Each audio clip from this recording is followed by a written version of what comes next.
सभी विद्यार्थियों का जीएस प्लेनेट के ऑनलाइन प्लेटफॉर्म पर हार्दिक स्वागत है। और आज की अपनी जो क्लास होगी वो बहुत ही महत्वपूर्ण और इम्पोर्टेंट क्लास होने वाली है। और आज से हम जीएस प्लेनेट के ऑनलाइन प्लेटफॉर्म पर राजस्थान के जिला दर्शनों का सचित्र जिला दर्शन अध्ययन करेंगे।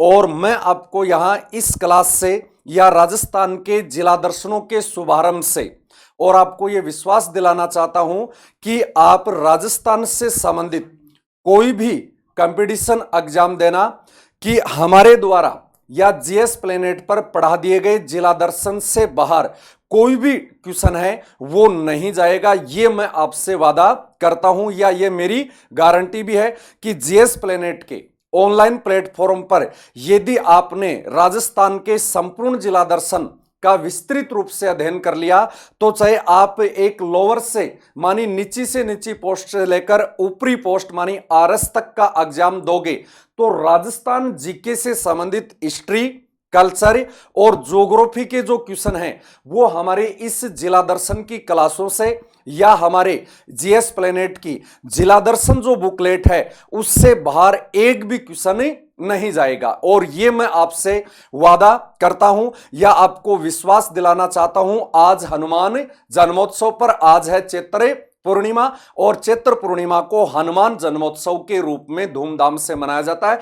और आज हमारे जिला दर्शन की जो शुरुआत है वो कलयुग के वर्तमान जो देवता हैं और हनुमान जन्मोत्सव के शुभारंभ पर। और आज का अपना राजस्थान जिला दर्शन में पहला जिला दर्शन होगा वीरों का जिला झुंझुनू जिला, शेखावाटी का सिरमौर जिला झुंझुनू जिला होगा।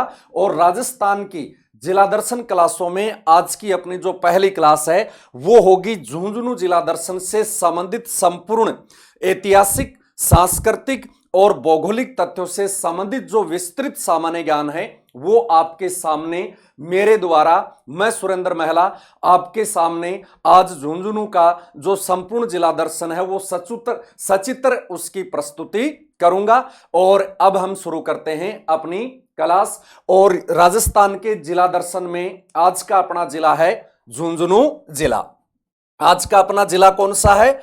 झुंझुनू जिला है, जिसे वीरों का जिला कहा जाता है, मानी जिसे शेखावाटी का सिरमौर जिले के नाम से जाना जाता है या जिसे शेखावाटी का हृदय भी हम इस झुंझुनू जिले को कह सकते हैं।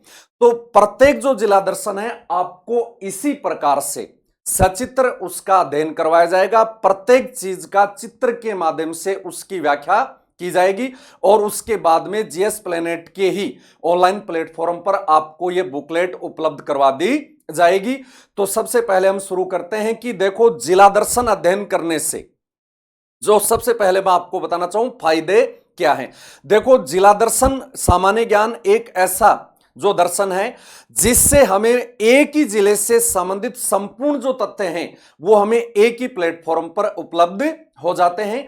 तो हम शुरू करते हैं। देखो सबसे पहले राजस्थान के जिला दर्शनों में और सबसे पहले जो झुंझुनू जिला आता है उसका उपनाम कि हर जिले का क्या होना चाहिए? उपनाम हमें पता होना चाहिए। तो जो झुंझुनू जिला है वर्तमान राजस्थान के 33 जिलों में, वर्तमान राजस्थान के 33 जिलों में और जो 7 संभाग हैं उन 33 जिलों में झुंझुनू जिला राजस्थान का एक महत्वपूर्ण जिला है। और अपने राजस्थान में कितने संभाग हैं? 7 संभाग हैं। और उन 7 संभागों में से झुंझुनू जिला कौन से संभाग में आता है? उन 7 संभागों में से झुंझुनू जिला जयपुर संभाग में आता है। मानी राजस्थान में वर्तमान परिस्थिति में या वर्तमान समय में राजस्थान में जिले कितने हैं? 33 जिले हैं। और संभाग कितने हैं? 7 संभाग हैं। और 7 संभागों में से झुंझुनू जिला किस संभाग में आता है? झुंझुनू जिला जयपुर संभाग में आता है। और यह शेखावाटी क्षेत्र का प्रमुख जिला या शेखावाटी का इसे सिरमौर जिला भी कहा जाता है या झुंझुनू जिले को शेखावाटी की आत्मा भी कहते हैं। झुंझुनू जिले को क्या कहते हैं? शेखावाटी की आत्मा भी, जैसे राजस्थान की आत्मा या राजस्थान का हृदय कहते हैं अजमेर को। राजस्थान का हृदय या राजस्थान का हार्ट किसे कहते हैं? अजमेर को कहते हैं। तो शेखावाटी का हृदय किसको कहते हैं? झुंझुनू जिले को कहते हैं। कौन से संभाग में आता है? जयपुर संभाग के अधीन आता है। सबसे पहले हमें देखने हैं कि हर जिले के, बेटा हर जिले के हमें उपनाम याद होने चाहिए। तो जिला दर्शन से हम प्रत्येक जिले के अलग अलग उपनामों का अध्ययन करेंगे और फिर बेटा इन जिलों से क्या होगा, जैसे आज की क्लास में हम झुंझुनू जिले का अध्ययन कर रहे हैं, आगे दूसरे जिले का अध्ययन करेंगे, उस समय भी हम पिछले वाले जिले को साथ में रिपीट करेंगे। तो आज अपनी पहली क्लास है, तो आज केवल हम झुंझुनू जिला दर्शन के बारे में ही या झुंझुनू में स्थित महत्वपूर्ण स्थलों के बारे में ही अध्ययन करेंगे। तो शेखावाटी का हृदय स्थल उपनाम से प्रसिद्ध झुंझुनू जिले को झुंझार जाट की भूमि व वीरों की भूमि कहा जाता है। जैसे राजस्थान राज्य को वीरों का राज्य कहते हैं, उसी प्रकार झुंझुनू जिले को वीरों की भूमि आज क्यों कहते हैं? क्योंकि राजस्थान में सर्वाधिक सैनिक, वर्तमान में राजस्थान में सर्वाधिक सैनिक और सर्वाधिक शहीद देने वाला जिला कौन सा है? वर्तमान में राजस्थान में झुंझुनू जिला ऐसा जिला है जिसने भारत को सर्वाधिक सैनिक दिए हैं तीनों सेनाओं में, और सबसे ज्यादा राजस्थान में जो शहीद हुए हैं या जिन्होंने वीरगति प्राप्त की है वो कौन से जिले के वीर हैं या कौन से जिले के सैनिक हैं? झुंझुनू जिले के सैनिक हैं। तो हम यहां झुंझुनू जिले को कह सकते हैं कि झुंझुनू जिले को सैनिकों की फैक्ट्री के नाम से भी या सैनिकों की भूमि के नाम से भी या इससे वीरों की भूमि के नाम से भी जाना जाता है। और इसी झुंझुनू जिले को झुंझार जाट की भूमि भी कहा जाता है। क्यों? क्योंकि झुंझुनू जिले का वर्तमान स्वरूप किसने प्रदान किया? झुंझुनू को वर्तमान स्वरूप प्रदान किया झुंझार सिंह जाट ने, इसलिए इसे झुंझार जाट की भूमि और वीरों की भूमि से क्यों कहते हैं वो मैं आपको बता दिया है। इसके अलावा इसे शेखावाटी का हृदय भी कहा जाता है या झुंझुनू जिले को शेखावाटी के हार्ट के नाम से भी जाना जाता है, या शेखावाटी का क्या कहते हैं? इसे हार्ट के नाम से भी, जैसे राजस्थान का हार्ट किससे कहते हैं? अजमेर को कहते हैं। ठीक है, इसके बाद हम चलते हैं कि झुंझुनू जो जिला है जयपुर संभाग में आता है और शेखावाटी क्षेत्र का प्रमुख जिला है। इस जिले के प्रमुख स्थल कौन कौन से हैं वो एक बार आपको इसमें थोड़ा स्क्रीन पे, ये है झुंझुनू का मैप, ये क्या है? झुंझुनू का मैप है। और इस झुंझुनू के मैप में यदि आपको स्क्रीन पे दिख रहे हैं तो मैं आपको थोड़ा बता देता हूं कि इसमें झुंझुनू जिले के प्रमुख सांस्कृतिक और ऐतिहासिक स्थलों में आता है पिलानी। कि पिलानी क्या है? ये भारत के अमीर आदमियों में शामिल बिड़ला की जन्मभूमि क्या है? पिलानी है। ठीक है, पिलानी के बाद अपना आता है सिंघाड़ा और खेतड़ी, जो राजस्थान की तामर नगरी के नाम से जाना जाता है। सिंघाड़ा और खेतड़ी, इनकी बेटा सचित्र डिटेल से भी हम आगे अध्ययन करेंगे कि सिंघाड़ा कहां है झुंझुनू में, खेतड़ी कहां है झुंझुनू में, पिलानी कहां है झुंझुनू में, चिरावा कहां है झुंझुनू जिले में स्थित है। चिड़ावा कहां है? झुंझुनू जिले में स्थित है। ये यहां पर है झुंझुनू का जिला मुख्यालय। झुंझुनू का क्या है? जिला मुख्यालय है। इसके अलावा ये है अलसीसर, मलसीसर, मानी अलसीसर है, मलसीसर है, और यह है नवलगढ़। शेखावाटी की स्वर्ण नगरी किसे कहते हैं? नवलगढ़ को शेखावाटी की स्वर्ण नगरी के नाम से जाना जाता है। तो झुंझुनू है, नवलगढ़ है, मुकनगढ़ है, पिलानी है, सिंगाना है, खेतड़ी है। ये झुंझुनू जिले के प्रमुख सांस्कृतिक और ऐतिहासिक स्थल माने जाते हैं, जिसमें नवलगढ़ जो शहर है झुंझुनू जिले का वो तो हवेलियों के लिए और मानी श्रवण चित्रकारी वाली हवेलियों के लिए प्रसिद्ध है। इसलिए झुंझुनू जिले के नवलगढ़ को शेखावाटी की श्रवण नगरी भी कहा जाता है। शेखावाटी की क्या कहते हैं? श्रवण नगरी से कहते हैं। खेतड़ी और सिंघाना को, खेतड़ी और सिंघाना और राजस्थान में किसके उत्पादन के लिए प्रसिद्ध है? तांबा उत्पादन के लिए प्रसिद्ध है या कॉपर उत्पादन के लिए प्रसिद्ध है। मनुष्य के द्वारा प्रयोग में लाई गई पहली धातु कौन सी है? मनुष्य के द्वारा प्रयोग में लाई गई पहली धातु तांबा है। और राजस्थान की ताम्र नगरी किसे कहते हैं? खेतड़ी को कहते हैं। या राजस्थान में तांबे का सबसे पहले खोज कहां हुई थी? खेतड़ी में हुई थी। अब इन्हीं प्रमुख जो ऐतिहासिक स्थल हैं झुंझुनू जिले के, इन ऐतिहासिक स्थलों का हम अध्ययन करते हैं। एक बार हम शुरुआती जो है अपना उसमें झुंझुनू जिले की बेसिक जानकारी लेते हैं। उसके बाद झुंझुनू जिले के संपूर्ण सांस्कृतिक और ऐतिहासिक स्थलों का हम सचित्र अध्ययन करेंगे। अब देखो हम आगे चलते हैं। झुंझुनू जिले का हम सामान्य परिचय लेते हैं। सबसे पहले तो झुंझुनू जिले का क्या लेते हैं? सामान्य परिचय लेते हैं। मानिए हमें हर जिले का सामान्य परिचय याद होना चाहिए। ज्यादातर जो क्वेश्चन है वो सामान्य परिचय से आते हैं। तो देखो कौन से जिले का सामान्य, आज अपना कौन सा जिला दर्शन है? झुंझुनू। 33 जिलों में से झुंझुनू जिला कौन से संभाग में आता है? जयपुर संभाग में आता है। और जयपुर संभाग के अलावा ये कौन से क्षेत्र का जिला है?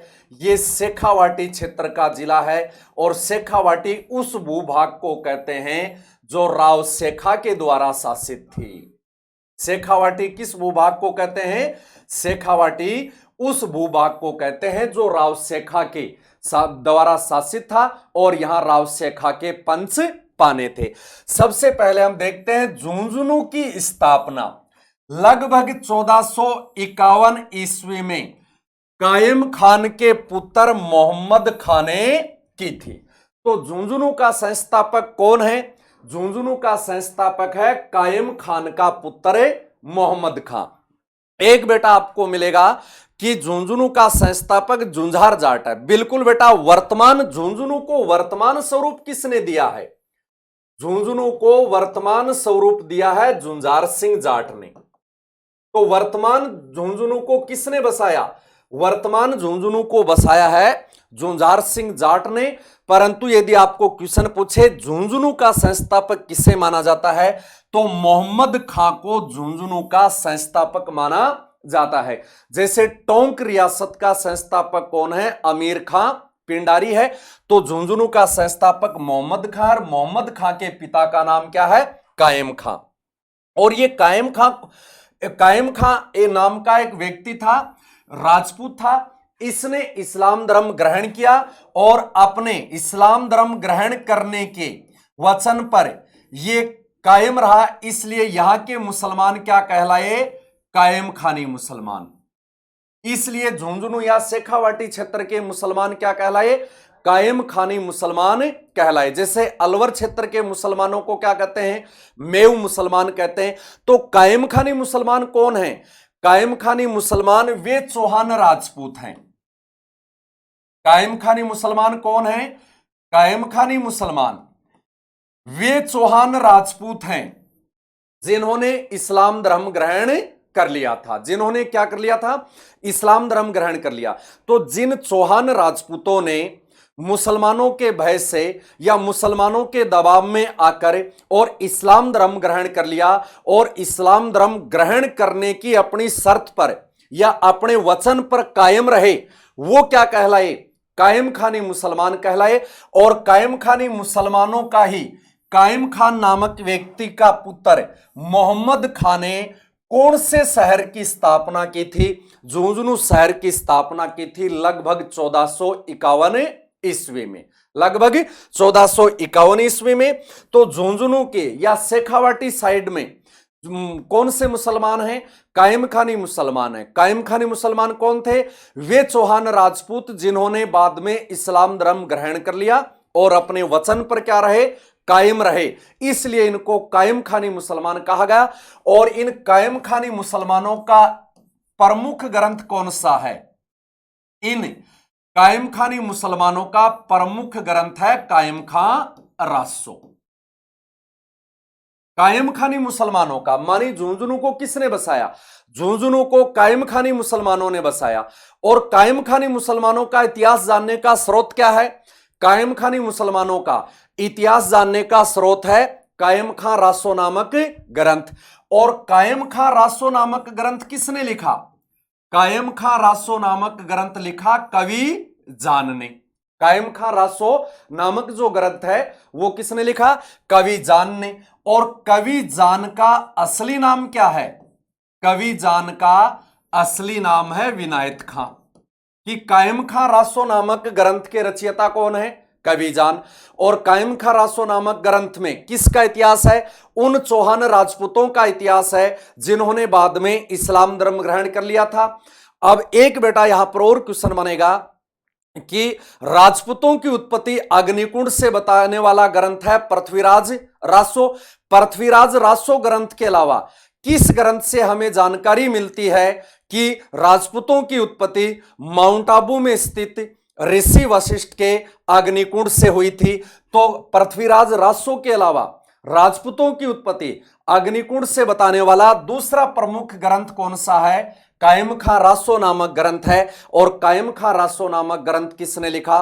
कवि जान ने लिखा। और कायम खां रासो नामक ग्रंथ के रचयिता कवि जान का असली नाम क्या है? विनायत खां है। और इसी विनायत खां के कायम खां रासो नामक ग्रंथ से हमें इन कायम खानी मुसलमानों के इतिहास की जानकारी प्राप्त होती है। और इसी कायम खां नामक मुसलमान का पुत्र है मोहम्मद खां। उसने लगभग 1451 ईस्वी में झुंझुनू की स्थापना की और झुंझुनू को वर्तमान स्वरूप दिया था झुंझार सिंह जाट ने।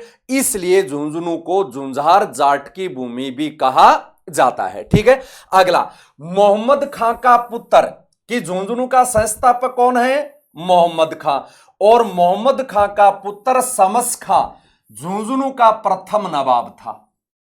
तो बेटा झुंझुनू के मुस्लिम शासकों को भी क्या कहते थे? नवाब कहते थे। परंतु ध्यान देना बेटा, झुंझुनू कोई रियासत नहीं थी, झुंझुनू एक ठिकाना था।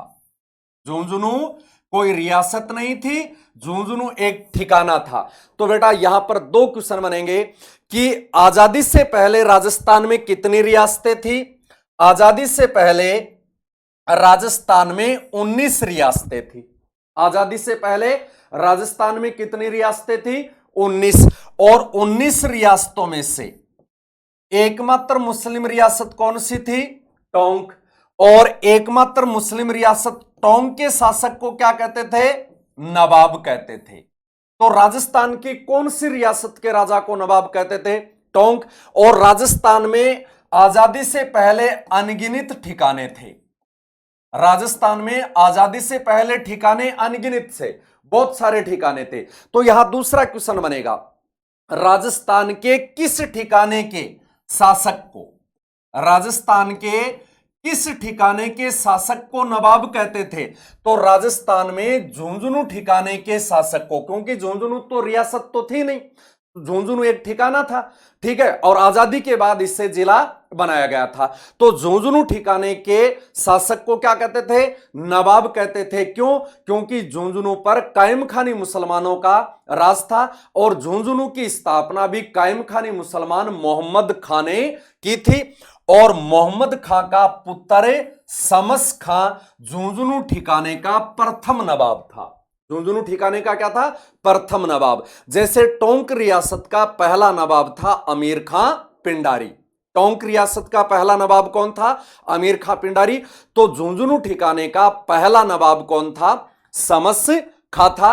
और शमस खां किसका पुत्र है? मोहम्मद खां का पुत्र है। और मोहम्मद खां को झुंझुनू का संस्थापक माना जाता है, जिसने 1451 ईस्वी में शेखावाटी के सिरमौर ठिकाने झुंझुनू की स्थापना की थी। ठीक है बेटा, तो दोनों ध्यान में आपको रखना है। किस रियासत के मुस्लिम शासक को नवाब कहते थे? टोंक रियासत के। और किस ठिकाने के मुस्लिम शासक को नवाब कहते थे? झुंझुनू ठिकाने के मुस्लिम शासक को नवाब कहते थे। और झुंझुनू का पहला नवाब कौन है? शमस खां। और रोहिला खां, रोहिला खां को सहेल खां भी कहते हैं। रोहिला खां झुंझुनू का अंतिम नवाब था। शमस खां झुंझुनू का पहला नवाब है और सहेल खां या रोहिला खां झुंझुनू के अंतिम नवाब माने जाते हैं। झुंझुनू के संस्थापक कौन है? मोहम्मद खां। झुंझुनू का पहला नवाब शमस खां। और झुंझुनू का अंतिम नवाब कौन है? झुंझुनू का अंतिम नवाब है रोहिला खां है, रोहिला खां। उसके बाद में माने इनकी नवाबी चली जाती है, बाद में यहां पर क्या होता है, राजपूतों का आधिपत्य हो जाता है, तो कायम खानी मुसलमानों की नवाबी छिन जाती है। बाद में यहां पर क्या होगा, झुंझुनू ठिकाने पर राजपूतों का अधिकार हो जाएगा और विशेषकर शेखावत राजपूतों का यहां पर अधिकार या आधिपत्य हो जाएगा और झुंझुनू के इन मुस्लिम शासकों की जो नवाबी है वो छिन जाएगी। तो पहला नवाब समस का है और झुंझुनू का अंतिम नवाब है सहेल खां या रोहिला खां, झुंझुनू के अंतिम नवाब माने जाते हैं और झुंझुनू का संस्थापक मोहम्मद खां है। यदि आप इसका स्क्रीनशॉट लेना चाहो तो ले सकते हो और साथ में फिर हम आगे चलते हैं, ठीक है। तो अब हम आगे चलते हैं। आगे अपना रोहिला खां के पश्चात झुंझुनू का क्षेत्र शेखा के वंशजों के अधीन आ गया। मैंने यही बात आपको अभी बताई कि पहले झुंझुनू पर कायम खानी मुसलमानों का राज है और कायम खानी मुसलमानों में समस खां झुंझुनू का पहला नवाब है, सहेल खां झुंझुनू का अंतिम नवाब है और सहेल खां के बाद मानी जिसको रोहिला खां भी कहते हैं के बाद झुंझुनू के क्षेत्र शेखा के वंशजों के अधीन मानी राव शेखा के कारण ही इस इलाके को क्या कहते हैं, राव शेखा के कारण ही इस इलाके को शेखावाटी कहते हैं। तो कायम खानी मुसलमानों के पश्चात झुंझुनू ठिकाने पर किसका आधिपत्य रहा, कायम खानी मुसलमानों के पश्चात या कायम खानी नवाबों के पश्चात झुंझुनू ठिकानों पर शेखा के वंशजों का, शेखा के वंशज मानी राजपूतों का आधिपत्य हो गया था। किसका आधिपत्य हो गया था, राजपूतों के अधिकार में आ गया था ये झुंझुनू का इलाका और शेखा के वंशजों के अधीन आया। इसीलिए सिक्कर, झुंझुनू और चूरू के अधिकांश भूभाग को शेखावाटी के नाम से जाना जाता है। तो क्यों सिक्कर, चूरू और झुंझुनू के अधिकांश भूभाग को शेखावाटी कहते हैं, इसलिए कहते हैं कि ये शेखा के द्वारा और उसके वंशजों के द्वारा ये शासित था और बाद में यहां पर राजपूतों का आधिपत्य होता है। और धीरे धीरे ये जो राजपूत हैं, राजस्थान के जो राजपूत शासक हैं वो किससे संधि कर लेते हैं, 1817 में राजस्थान के राजपूत शासक अंग्रेजों से संधि कर लेते हैं।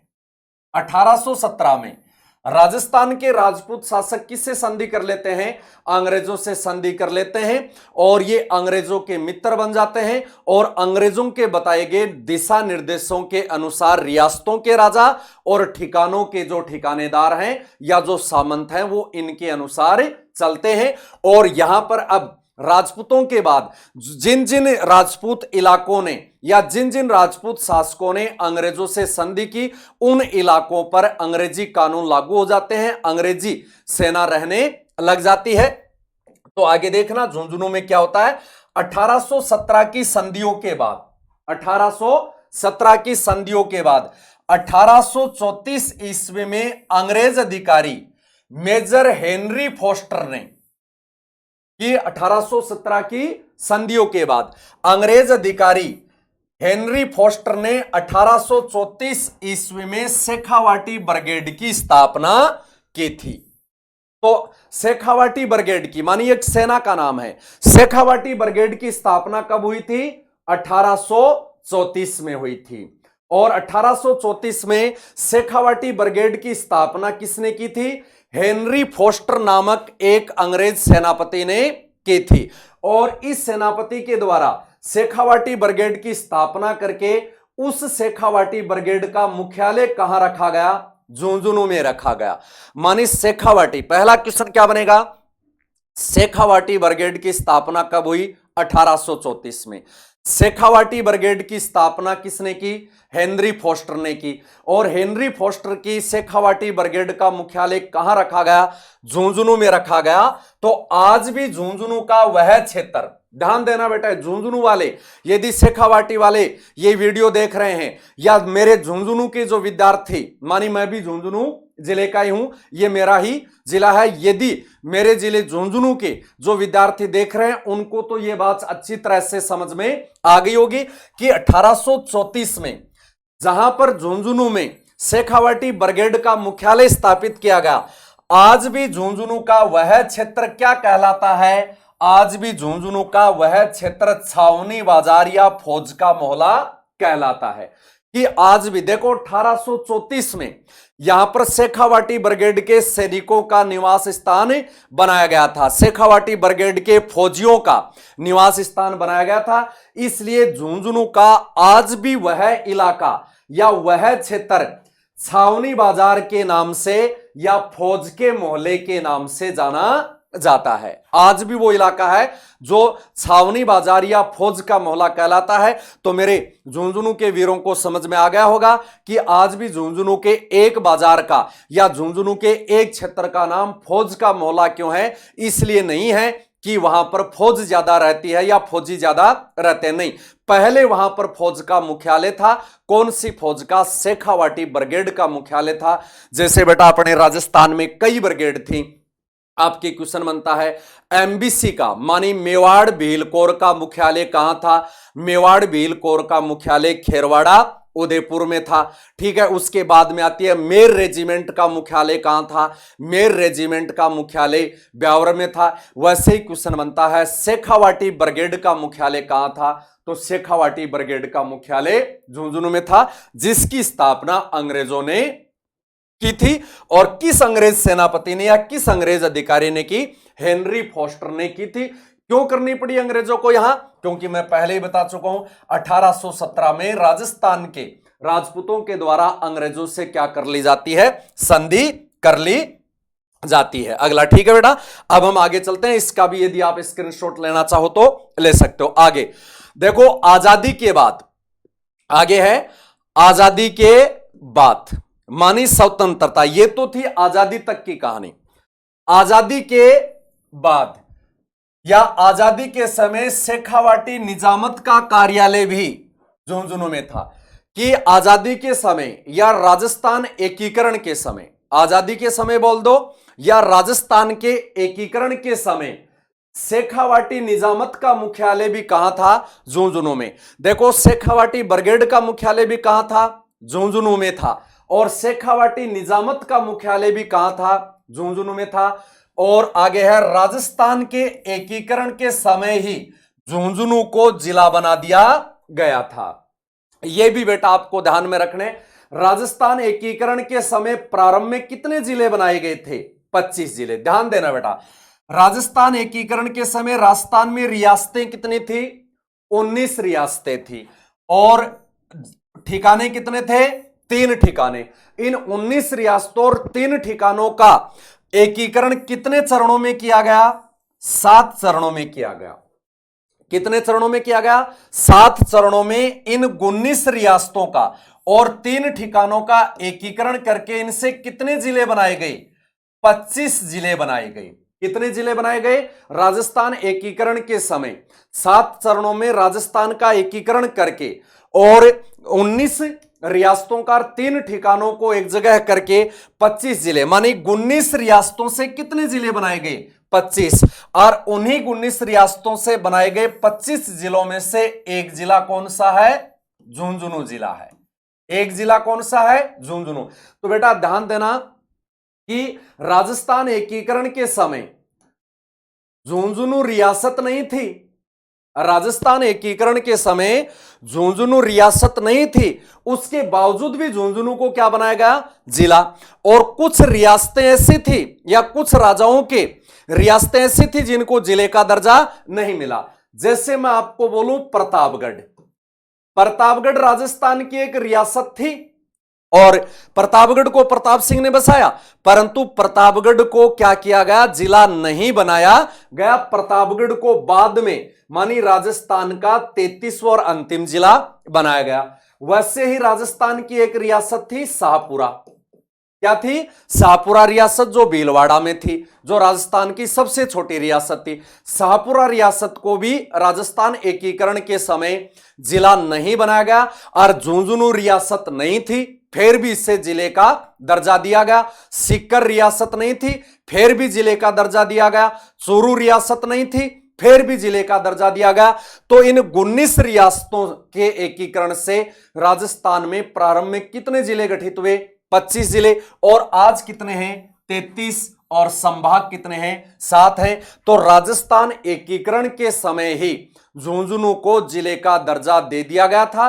तो जो झुंझुनू जो जिला है वो राजस्थान एकीकरण के समय बना था, इसका गठन बाद में नहीं किया गया था। मानी हमें 25 जिले वो हैं जो पहले से गठित हैं, बाद में कौन कौन से जिले गठित हुए, वर्तमान में 33 जो जिले हैं। तो आजादी के समय ही झुंझुनू को क्या बना दिया गया था? जिले का दर्जा दे दिया गया था। एकीकरण के समय राजस्थान का जो एकीकरण है वो कितने चरणों में हुआ था? 7 चरणों में। अब हम चलते हैं आगे, झुंझुनू की थोड़ी सी और बेसिक जानकारी हमें लेते हैं। देखो झुंझुनू जो जिला है, झुंझुनू जिले की और हम बेसिक जानकारी लेते हैं। और यहां से बेटा अपने निश्चिंत देखो, आपको ऐसा लगेगा जिला दर्शन पढ़ते पढ़ते कि यार देखो कितना सरल है, और प्रत्येक चीज एक ही जिले में हमें हर चीज मिल रही है। हिस्ट्री मिल रही है, कल्चर मिल रही है, स्थिति विस्तार मिल रहा है, ज्योग्राफी मिल रही है। और मैं बेटा आपको विश्वास दिलाना चाहूंगा कि राजस्थान के यदि 33 के 33 जिला दर्शनों का आपने मेरे निर्देशन में या मेरे साथ मिलकर जीएस प्लेनेट के ऑनलाइन प्लेटफॉर्म पर यदि इनका थोड़ा सा भी विस्तृत रूप से अध्ययन कर लिया, तो मैं ये आपको विश्वास दिलाता हूं कि किसी भी प्रकार की कंपटीशन एग्जाम में आपके राजस्थान हिस्ट्री, कल्चर और ज्योग्राफी से संबंधित क्वेश्चन गलत नहीं होगा। मैं एक एक क्वेश्चन आपको जिला दर्शन में खोल खोल के आपके सामने रख दूंगा। इससे संबंधित जो सारी चीजें हैं वो भी मैं आपको बताने का प्रयास करूंगा। और जिन्होंने एग्जाम दे रखे हैं उनको तो पता होगा कि इनसे क्वेश्चन कैसे आते हैं, और जो न्यू विद्यार्थी हैं उनको मैं साथ में बताता चलता हूं कि क्वेश्चन किस प्रकार से एग्जाम में आ सकते हैं। तो झुंझुनू जो जिला है जयपुर संभाग में है, और शेखावाटी क्षेत्र का जो जिला है वो राजस्थान के कौन से भाग में है? उत्तरी पूर्वी भाग में है। राजस्थान के कौन से भाग में है? उत्तरी पूर्वी भाग में है। तो बेटा जो न्यू विद्यार्थी हैं उनको मैं बताना चाहूंगा अपने एग्जाम में क्वेश्चन कैसे आते हैं। झुंझुनू जिला राजस्थान के किस भाग में स्थित है? तो आपको ऑप्शन में मिलेंगे उत्तर, उत्तर पूर्व, उत्तर पश्चिम या दक्षिणी पश्चिम, ऐसे 4 ऑप्शन मिलेंगे। तो शेखावाटी का सिरमौर जिला, जयपुर संभाग का जिला, नवाबों का जिला और राव शेखा के वंशजों की कर्मभूमि झुंझुनू जिला राजस्थान के कौन से भाग में है? उत्तरी पूर्वी भाग में स्थित है। राजस्थान के कौन से भाग में स्थित है? उत्तरी पूर्वी भाग में यह जो जिला है स्थित है। झुंझुनू जिले का स्थिति और विस्तार देखना, कई बार बेटा कोई भी जिले का जो देशांतरीय विस्तार है या जो स्थिति है वो पूछ ली जाती है। तो झुंझुनू जिला 27 डिग्री 38 मिनट से 28 डिग्री 31 मिनट उत्तरी अक्षांश व 75 डिग्री 2 मिनट से 76 डिग्री 6 मिनट पूर्वी देशांतर के मध्य स्थित है। तो झुंझुनू जिले का अक्षांशीय विस्तार क्या है? देखो ये दोबारा समझो, क्वेश्चन क्या बनेगा? झुंझुनू जिले का अक्षांशीय विस्तार कितने अक्षांशों के मध्य है? तो यहां पर मानी अंदर से यदि बेटा वो डीपली क्वेश्चन भी पूछे, अंदर से बनाकर क्वेश्चन भी पूछ सकता है। तो आपको यहां पर क्वेश्चन पूछ सकता है झुंझुनू जिला कितने अक्षांशों के बीच में है? तो झुंझुनू जिला कितने अक्षांशों के बीच में है? झुंझुनू जिला लगभग 27 डिग्री 38 मिनट से 28 डिग्री 31 मिनट, मानी इन दोनों के बीच का जो अंतर है वो आएगा। दोबारा सुनो, क्वेश्चन क्या पूछ सकता है? झुंझुनू जिला कितने देशांतरों के बीच में? तो या तो वो ये देशांतर दे देगा 4 प्रकार के, या इन दोनों के बीच में कितने देशांतरों के बीच में है। तो 27 डिग्री 38 मिनट 28 डिग्री 31 मिनट देशांतर के बीच में है। और उत्तरी अक्षांश और उनका उत्तरी मानी अक्षांशीय विस्तार है, और ये है उनका देशांतरीय विस्तार। तो झुंझुनू जो जिला है कितने देशांतरों के मध्य है? मानी लगभग एक ही देशांतर के मध्य है और लगभग एक ही अक्षांश के मध्य स्थित है। तो ये झुंझुनू जिले का अक्षांशीय और देशांतरीय विस्तार है। इसका आप स्क्रीनशॉट लेके बेटा ये प्रत्येक जिले के देखो, जो बड़ी एग्जाम दे रहे हैं ना उनकी बात मैं ये बता रहा हूं, जो बड़ी एग्जाम देंगे, सेकंड ग्रेड की है, फर्स्ट ग्रेड की है, या आरएस लेवल की एग्जाम है, या जैसे ग्राम सेवक मैन एग्जाम है, इस प्रकार की एग्जाम, उसमें ये बेटा किसी भी जिले का पूछ लिया जाता है। अगला है झुंझुनू जिले का क्षेत्रफल 5,928 वर्ग किलोमीटर है।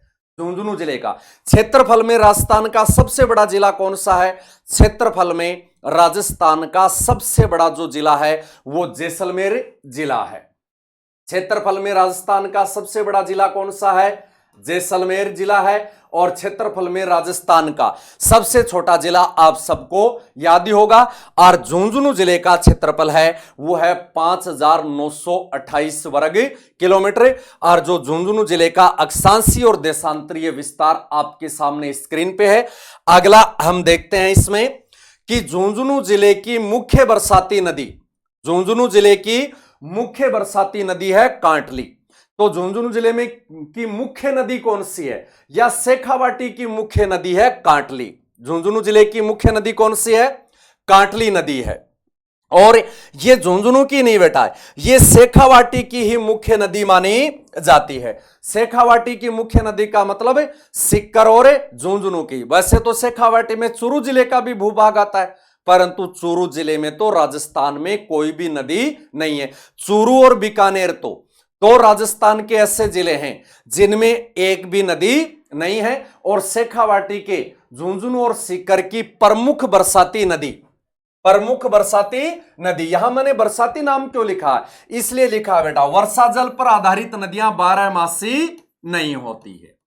कि बरसाती जो नदियां होती हैं वो केवल वर्षा ऋतु में बहती हैं। तो झुंझुनू जिले की प्रमुख बरसाती नदी कौन सी है?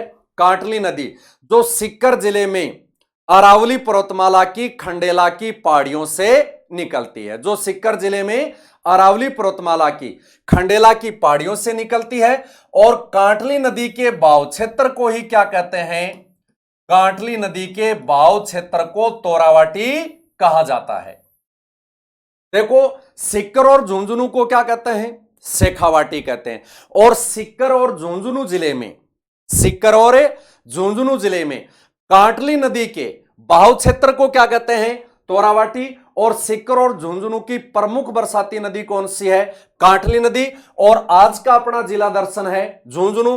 तो कांटली नदी झुंझुनू जिले को दो भागों में बांटती है।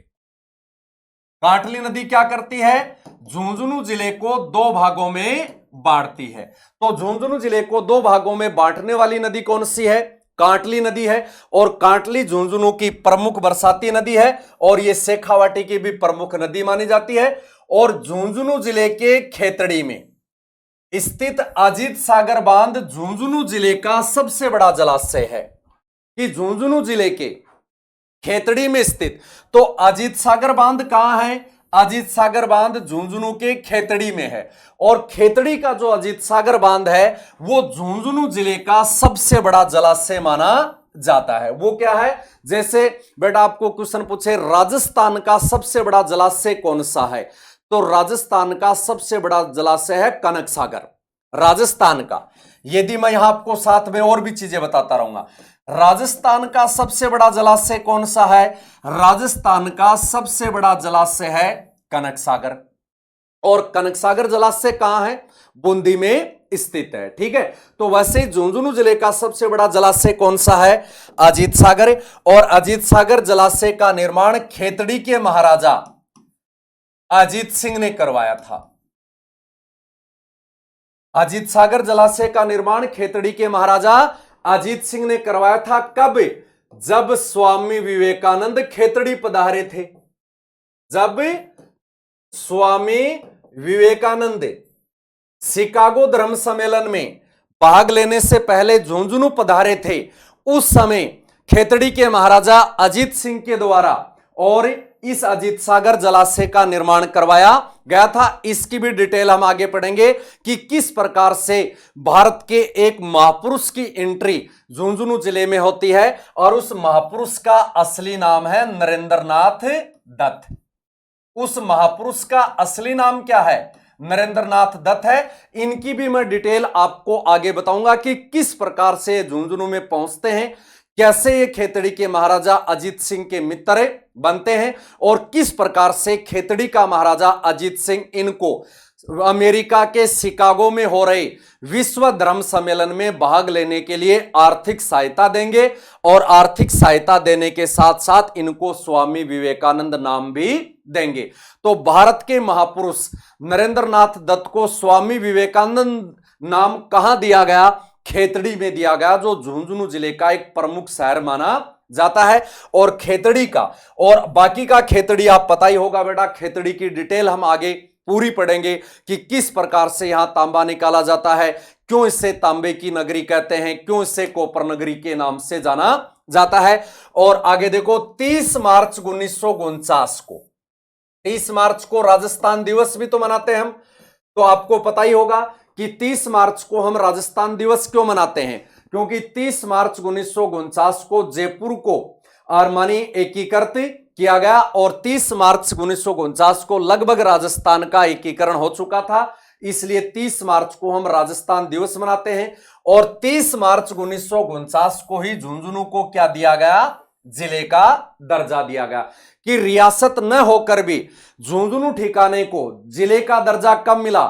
30 मार्च 1949 को ही, मानी राजस्थान एकीकरण के दौरान ही झुंझुनू को जिले का दर्जा दे दिया गया था। यह झुंझुनू जिला जो राजस्थान के उत्तरी पूर्वी भाग में स्थित है, जिसे वीरों की भूमि, झुंझार जाट की भूमि कहा जाता है।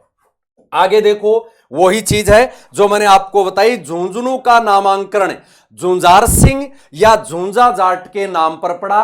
मानी इस देखो झुंझुनू को बसाया मोहम्मद खां ने, और मोहम्मद खां के बसाए गए झुंझुनू का नाम झुंझुनू क्यों पड़ा? झुंझार जाट के कारण पड़ा। किसके कारण पड़ा? झुंझार जाट के कारण पड़ा। जैसे चूरू को किसने बसाया? चूरू को चूहड़ा नामक जाट ने बसाया था। चूरू को किसने बसाया? चूहड़ा नामक जाट ने। तो झुंझुनू का नामांकन झुंझार सिंह या झुंझा नामक जाट के नाम पर पड़ा था। और झुंझुनू को वर्तमान स्वरूप किसने प्रदान किया, या वर्तमान झुंझुनू को किसने बसाया, या वर्तमान मानी पुराने झुंझुनू को बसाया, या जो ठिकाने रूपी या नवाब रूपी झुंझुनू को बसाया मोहम्मद खां ने, और झुंझुनू को वर्तमान स्वरूप या वर्तमान झुंझुनू को किसने बसाया? झुंझार सिंह या झुंझा जाट ने बसाया। इसीलिए इस जिले का नाम क्या पड़ा? झुंझुनू नाम पड़ा, जिसे वीरों की भूमि, और इसीलिए इसे झुंझार जाट की भूमि भी कहा जाता है। और चूरू को भी चूहड़ा नामक जाट ने बसाया था। तो यह है बेटा किसका? झुंझुनू जिले का, या शेखावाटी के सिरमौर जिले का, या जयपुर संभाग के झुंझुनू जिले का एक सामान्य परिचय। ये तो केवल और केवल बेटा अभी तक तो अपना सामान्य परिचय था। असली जिला दर्शन की जो क्लास है वो अब शुरू होगी। कि असली जो जिला दर्शन की क्लास है, पर जिले, उस जिले से संबंधित प्रत्येक स्थल का विस्तार से जो अध्ययन है एग्जाम की दृष्टि से, वो अब होगी शुरू। और अब हम शुरुआत करते हैं। केवल अभी तक हमने पढ़ा है झुंझुनू जिले का सामान्य परिचय, उसका नामांकन, कब वो जिला बना, किस दिशा में वो राजस्थान के है, या किस क्षेत्र में वो स्थित है, क्षेत्रफल उसका कितना है। और अब हमारा है कि झुंझुनू जिले के प्रमुख सांस्कृतिक एवं ऐतिहासिक और भौगोलिक स्थलों का क्या करेंगे? हम अध्ययन करेंगे। सचित्र और विस्तार से हम इनका अध्ययन करेंगे, और प्रत्येक जिला इस प्रकार से ही आपको पढ़ाया जाएगा। अब देखो मैं यहां आपको शुरुआत करने से पहले बताऊं कि अपने एग्जाम में यह कैसे लाभप्रद होगा। जैसे बेटा अपने एग्जाम में टॉपिक आता है राजस्थान के प्रमुख पर्यटन स्थल, तो पर्यटन स्थलों तो जिलों में ही होते हैं, तो यहां पर हमें जिला दर्शन से पढ़ेंगे तो प्रत्येक चीज हमें साथ में याद होगी। जैसे राजस्थान के पर्यटन स्थलों में पूछ लिया जाता है लोहागरल कहां स्थित है, कि लोहागरल एक पर्यटन स्थल है, लोहागरल राजस्थान का एक धार्मिक स्थल है, और लोहागरल को शेखावाटी का हरिद्वार भी कहते हैं। तो आपको सीधा सा क्वेश्चन पूछ लेंगे लोहागरल कहां स्थित है, तो आपको हर जिले के, मानी आप जो मेरी जिला दर्शन की जो बुक है जो आपके सामने ये है, ये जिला दर्शन की बुक, प्रत्येक जिला दर्शन की बुक इसी प्रकार से बनाई गई है, जिसमें पहले उस जिले का सामान्य परिचय है, बाद में उस जिले के प्रमुख सांस्कृतिक, ऐतिहासिक, भौगोलिक और धार्मिक स्थलों का सचित्र वर्णन है एग्जाम की दृष्टि से। तो झुंझुनू जिले के देखते हैं, खेतड़ी, लोहागरल, मालखेतू, बगड़, सिंगाना, चिड़ावा, नवलगढ़, मंडावा, रानी सती मंदिर, पिलानी, लूणा, गोढ़ा, मैनसर, बिसाऊ, खेतड़ी महल आदि झुंझुनू के प्रमुख स्थल हैं। आदि झुंझुनू के क्या हैं? प्रमुख स्थल हैं। अब देखो बेटा, इन्हीं में से पहले या पीछे जो भी एग्जाम हो गई हैं उनमें कौन कौन से क्वेश्चन आए हैं मैं पहले आपको बता देता हूं। बार बार क्वेश्चन आता है, राजस्थान में रानी सती का सबसे बड़ा मंदिर कहां है? तो इनका सचित्र भी बेटा इनका अध्ययन करेंगे पूरा डिटेल से भी।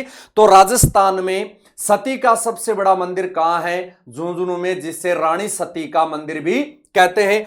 उसके बाद में शेखावाटी का हरिद्वार किसे कहते हैं? लोहागरल को कहते हैं।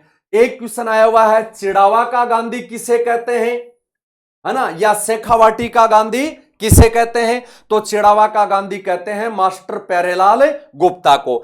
शेखावाटी की स्वर्ण नगरी किसे कहते हैं? नवलगढ़ को। या हवेलियों का शहर किसे कहते हैं? नवलगढ़ को। या नवलगढ़ व मंडावा जो हवेलियों के लिए प्रसिद्ध है, कौन से जिले में है? झुंझुनू जिले में। कि हवेलियों के लिए प्रसिद्ध नवलगढ़ व मंडावा कहां है? झुंझुनू में है। और झुंझुनू जिले के नवलगढ़ को तो श्रवण चित्रकारी के लिए, है ना, इसकी हवेलियों पर क्या है? श्रवण चित्रकारी है। और यहां पर कौन कौन सी हवेलियां हैं? जैसे पोदार की हवेली कहां है? बार बार एग्जाम में क्वेश्चन आता है, नवलगढ़ में है। और उसके बाद अपना क्वेश्चन ये तो आपको पता ही होगा कि जयपुर के ताजमहल जैसा, जयपुर के हवा महल, सॉरी बेटा, जयपुर के हवा महल जैसा दिखने वाला खेतड़ी महल कहां है? तो जयपुर के हवा महल जैसा दिखने वाला खेतड़ी महल कहां है? खेतड़ी में नहीं, झुंझुनू में है। और झुंझुनू के इस खेतड़ी महल को शेखावाटी का हवा महल भी कहते हैं। तो बेटा ये क्वेश्चन तो अपने पहले से एग्जाम में आए हुए। अब इन स्थलों में से और में से भी तो आ सकते हैं क्वेश्चन। देखो जो आए हुए वो तो मैं बता दिए। अब इनके अलावा जरूरी थोड़ी है यही क्वेश्चन दोबारा आ जाए, बाकी के जो स्थल हैं उनमें से भी तो क्वेश्चन आ सकते हैं। तो जैसे मैनसर का क्वेश्चन आता है, सोने व चांदी की हवेली कहां है? ये जैसे सोने व चांदी की हवेली कहां है? मैनसर में स्थित है। अगला बिसाऊ का क्वेश्चन आ जाए, राजस्थान में कौन सी जगह है कि मूक रामलीला प्रसिद्ध है? कि राजस्थान में कौन सा स्थल है जहां की मूक रामलीला, जिसे गूंगी रामलीला भी कहते हैं, मानी रामलीला के पात्रों में जिसमें बोलता कोई नहीं है, केवल इशारों से पूरी रामलीला या रामायण समझा दी जाती है। तो मूक रामलीला कहां की प्रसिद्ध है? झुंझुनू के बिसाऊ की। सोने चांदी की हवेली कहां है? मैनसर में स्थित है। और भारत के धनाढ़े व्यक्ति बिड़ला की भूमि कौन सी है? पिलानी। भारत का प्रमुख बिट्स इंजीनियरिंग कॉलेज कहां है?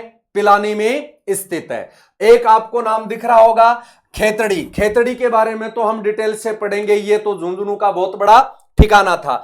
मालखेतू एक पर्वत का नाम है, और मालखेतू पर्वत की क्या लगती है? 24 कोसीय परिक्रमा लगती है। मालखेतू की क्या लगती है? 24 कोसीय परिक्रमा लगती है।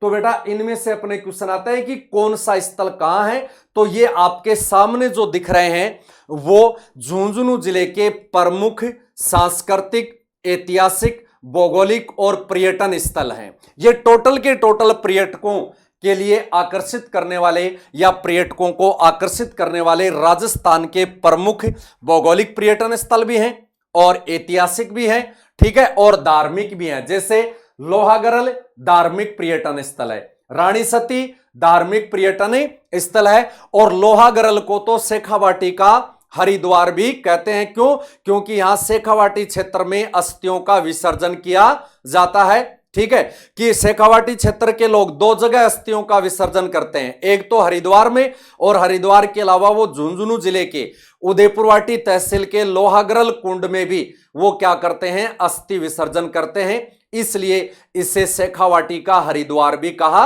जाता है। जैसे मेवाड़ का हरिद्वार कहते हैं मारुत कुंडिया को, जिसे मेवाड़ का हरिद्वार किसे कहते हैं, मार्तकुंडिया को। अब बेटा अब यहां से मैंने आपको बताया ना कि अब जिला दर्शन की जो असली क्लास है या जो एग्जाम की दृष्टि से उपयोगी है वो अब होगी अपनी शुरू। यहां से अभी तक तो हमने केवल जिला दर्शन में उस संबंधित जिले का बेसिक परिचय पढ़ा है। क्या पढ़ा है, बेसिक परिचय। अब चलते हैं इन प्रमुख इस जो सांस्कृतिक और ऐतिहासिक भौगोलिक जो स्थल है इनका हम सचित्र और विस्तार से इनका अध्ययन करेंगे। और सबसे पहले इन स्थलों में चलते हैं। अपना पहला स्थल आता है खेतड़ी महल। और सीधा सीधा ये एग्जाम में आया हुआ क्वेश्चन है कि खेतड़ी महल कहां स्थित है। तो खेतड़ी महल बेटा झुंझुनू में है। देखो खेतड़ी नाम का जो कस्बा है, खेतड़ी नाम का जो कस्बा है वो भी कहां है, झुंझुनू में है। ठीक है, खेतड़ी नाम का कस्बा झुंझुनू से दूरी पर है, परंतु खेतड़ी नाम का जो महल है वो झुंझुनू जिला मुख्यालय पर स्थित है। वो क्या है, झुंझुनू जिला मुख्यालय पर स्थित है। एक बार इसकी डिटेल बताने से पहले मैं आपको इसके सचित्र मानी चित्र के कि खेतड़ी महल किस प्रकार से दिखता है मैं उसको आपको बता देता हूं। ये आपके सामने जो स्क्रीन पे दिख रहा है ये है झुंझुनू जिले का खेतड़ी महल, जिसे शेखावाटी का हवा महल भी कहा जाता है। देखो कितना सुंदर मनोरम इसका दृश्य है, जिसमें बहुत सारी खिड़कियां और दरवाजे आपको दिख रहे होंगे कि बहुत सारी खिड़कियां और दरवाजे हैं। ठीक है, आपको चित्र में दिख रहे होंगे कि इस महल के कि ये हवा महल कहलाता है। मानिए ग्रीष्मकालीन में एसी का काम करता था, हवा महल कहलाता। देखो चारों ओर से दरवाजे और खिड़कियों से बिल्कुल खुला है, परंतु आपको कहीं पर भी दरवाजे दिखाई नहीं देते हैं। मानी कोई भी ऐसा दरवाजा और कोई भी ऐसी खिड़की आपको नहीं दिखाई दे रही होगी जिस पर कोई गेट हो या जिस पर किवाड़ लगे हुए हो। तो बहुत ही मनोरम दृश्य है। और ये झुंझुनू मेन जिला मुख्यालय में जो मोड़ा पहाड़ है, झुंझुनू जिला मुख्यालय में जो मोड़ा पहाड़ है उसी की तलहटी में ये जो है खेतड़ी महल स्थित है। और इसकी डिटेल पढ़ेंगे कि ये राजस्थान में ये महल क्यों इंपॉर्टेंट है। बहुत सारे महल है, जैसे हवा महल कहां है, जयपुर में। सिटी पैलेस कहां है, जयपुर में। मुबारक महल कहां है, जयपुर में है। ठीक है, उसी प्रकार से उमेद महल कहां है, जोधपुर में स्थित है। तो खेतड़ी महल तो झुंझुनू जिले का सबसे बड़ा महल या झुंझुनू जिले का सर्व प्रमुख महल खेतड़ी महल है। और इसकी बेटा हम एक बार डिटेल देखते हैं कि ये क्यों इंपॉर्टेंट है या ये एग्जाम में क्यों पूछा जाता है या किस प्रकार से ये एग्जाम में आता है या कौन कौन से इसके क्वेश्चन बनते हैं। तो वो तो मैं आपको पहले ही बता दूं। क्वेश्चन क्या बनेंगे कि एक तो यही बनेगा महलों के या छतरियों के कि कौन सा महल कहां स्थित है या उस महल का निर्माण किसने करवाया या वो महल किस घटना के कारण आज तक सुर्खियों में बना हुआ है। तो बेटा ये क्या है, अपने जयपुर के हवा महल से पहले बना था और जयपुर का हवा महल इसी को देखकर बनाया गया था, है ना। जयपुर के हवा महल है ना, तो जयपुर का जो हवा महल 5 मंजिला है जो जयपुर के राजा सवाई प्रताप सिंह ने बनाया।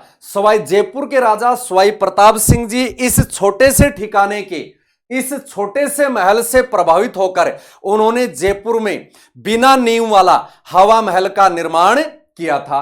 अब देखते हैं इस हवा महल की खेतड़ी के हवा महल का निर्माण किसने और कब किस प्रकार से करवाया है और क्यों उनकी जरूरत पड़ी। बेटा बहुत ही इंपॉर्टेंट चीज है, प्रत्येक चीज को आपको खोलकर बताया जाएगा। तो देखो ये जो ध्यान देना, ये जो खेतड़ी महल है कहां स्थित है, झुंझुनू जिला मुख्यालय पर स्थित है। और इस खेतड़ी महल को शेखावाटी का हवा महल भी या इसे शेखावाटी का एर दुर्ग भी कहा जाता है कि झुंझुनू जिला मुख्यालय पर स्थित खेतड़ी महल को शेखावाटी का हवा महल या इससे शेखावाटी का एर दुर्ग भी कहा जाता है या एर दुर्ग उपनाम से भी जाना जाता है। और झुंझुनू के ये जो झुंझुनू के इस खेतड़ी महल का निर्माण लगभग 1770 ईस्वी में खेतड़ी से बीकानेर जाने वाले मार्ग पर खेतड़ी के राजा भोपाल सिंह ने अपने ग्रीष्मकालीन आवास के लिए करवाया था। देखो बेटा, झुंझुनू जिले में एक ठिकाना था खेतड़ी, जो राजस्थान की तांबा नगरी भी कहलाती है, और खेतड़ी के महाराजा थे भोपाल सिंह। और खेतड़ी के महाराजा भोपाल सिंह को बीकानेर रियासत के राजा से मिलने के लिए कहां जाना पड़ता था? खेतड़ी के महाराजा को बीकानेर रियासत के राठौड़ राजा से मिलने के लिए बीकानेर जाना पड़ता था। तो वो खेतड़ी से बीकानेर जाने वाले मार्ग पर, जो झुंझुनू से होकर पहले भी गुजरता था और आज भी गुजरता है, उसी मार्ग पर लगभग 1770 ईस्वी में और अपने ग्रीष्मकालीन मानी रास्ते में ठहराव के लिए या ग्रीष्मकालीन आवास के लिए या ग्रीष्मकालीन विश्राम के लिए इसका निर्माण 1770 ईस्वी में करवाया गया था। और इसी को देखकर 1799 ईस्वी में जयपुर के राजा सवाई प्रताप सिंह के द्वारा जयपुर में क्या बनाया जाएगा? हवा महल बनाया जाएगा। तो हवा महल बनाने की प्रेरणा कहां से मिली? झुंझुनू के खेतड़ी महल से मिली थी। और यह ग्रीष्मकालीन आवास के लिए खेतड़ी के महाराजा भोपाल सिंह के द्वारा बनाया गया था। देखो, मैं आपको मैप में समझाता हूं, थोड़ा मैप में बता देता हूं। देखो, यह है खेतड़ी, इस प्रकार से। मैप में आपको बेटा थोड़ा कम दिख रहा होगा, इनके फोट थोड़े से छोटे हैं, तो मैं आपको थोड़ा आइडिया के तौर पर देखो, यहां से यहां है खेतड़ी, यहां क्या है? ये बेटा खेतड़ी है। यहां के महाराजा थे भोपाल सिंह। यहां के महाराजा कौन थे? भोपाल सिंह। और यहां के महाराजा को कहां जाना पड़ता था? यहां के महाराजा को यहां बीकानेर जाना पड़ता था।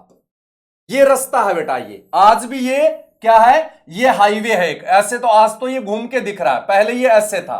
तो ये यहां से खेतड़ी से और यहां तक, और बीच में ये है झुंझुनू जिला मुख्यालय। तो यहां से चलकर यहां आते, यहां से बीकानेर जाते, और रास्ते में झुंझुनू जो आज जिला मुख्यालय बना हुआ है, यहां पर भोपाल सिंह ने अपने ग्रीष्मकालीन आवास के लिए एक महल का निर्माण करवाया, जिसे आज खेतड़ी महल या जिसे आज खत्री महल या शेखावाटी का हवा महल या जिसे आज एर दुर्ग के नाम से जाना जाता है, जिसका निर्माण हुआ था 1770 ईस्वी में। और खेतड़ी के महाराजा भोपाल सिंह ने इसका निर्माण करवाया था। ये रास्ता है, और यहां से ये कहां जाता है? बिसाऊ चूरू होता हुआ बीकानेर जाता है। ठीक है, और इस रास्ते पर ग्रीष्मकालीन आवास के लिए इसका निर्माण करवाया गया था। आगे के मैं कोशिश करूंगा कि आगे के जो अपनी बुकलेट्स हैं उसमें ये जो मैप भी है जिले का, वो भी आपको स्क्रीन पे थोड़ा सा दिखाई दे। ये क्या है? इनकी कॉपी पेस्ट ये किया हुआ है। ठीक है बेटा, अब इसमें हम आगे चलते हैं अपना झुंझुनू के खेतड़ी महल में कि किस प्रकार से। तो आगे ये मानी पता चल गया आपको निर्माण किसके लिए और कब हुआ था। अब देखो, यहां पर ये सबसे इंपॉर्टेंट चीज है। 1770 में बना, और 1770 में बने इसी खेतड़ी महल को देखकर और क्या किया गया? जयपुर में हवा महल का निर्माण करवाया गया था। अब देखो, ये खेतड़ी महल सुर्खियों में क्यों है? क्योंकि 1889 में इस महल में खेतड़ी के महाराजा अजीत सिंह के काल में स्वामी विवेकानंद ने आतिथ्य ग्रहण किया था। मानी स्वामी विवेकानंद ने, देखो स्वामी विवेकानंद भारत के नहीं बेटा, विश्व के सबसे बड़े महापुरुष माने जाते हैं, जिनके जन्म को राष्ट्रीय युवा दिवस के रूप में मनाया जाता है। और वो 1889 में खेतड़ी के महाराजा अजीत सिंह के पास आते हैं, और खेतड़ी के महाराजा अजीत सिंह उन्हें रास्ते में कहां ठहराते हैं? तो मैंने अभी अभी देखो आपको बताया ना कि मैप में आपको समझाया, खेतड़ी जाने का रास्ता कहां से होकर गुजरता है?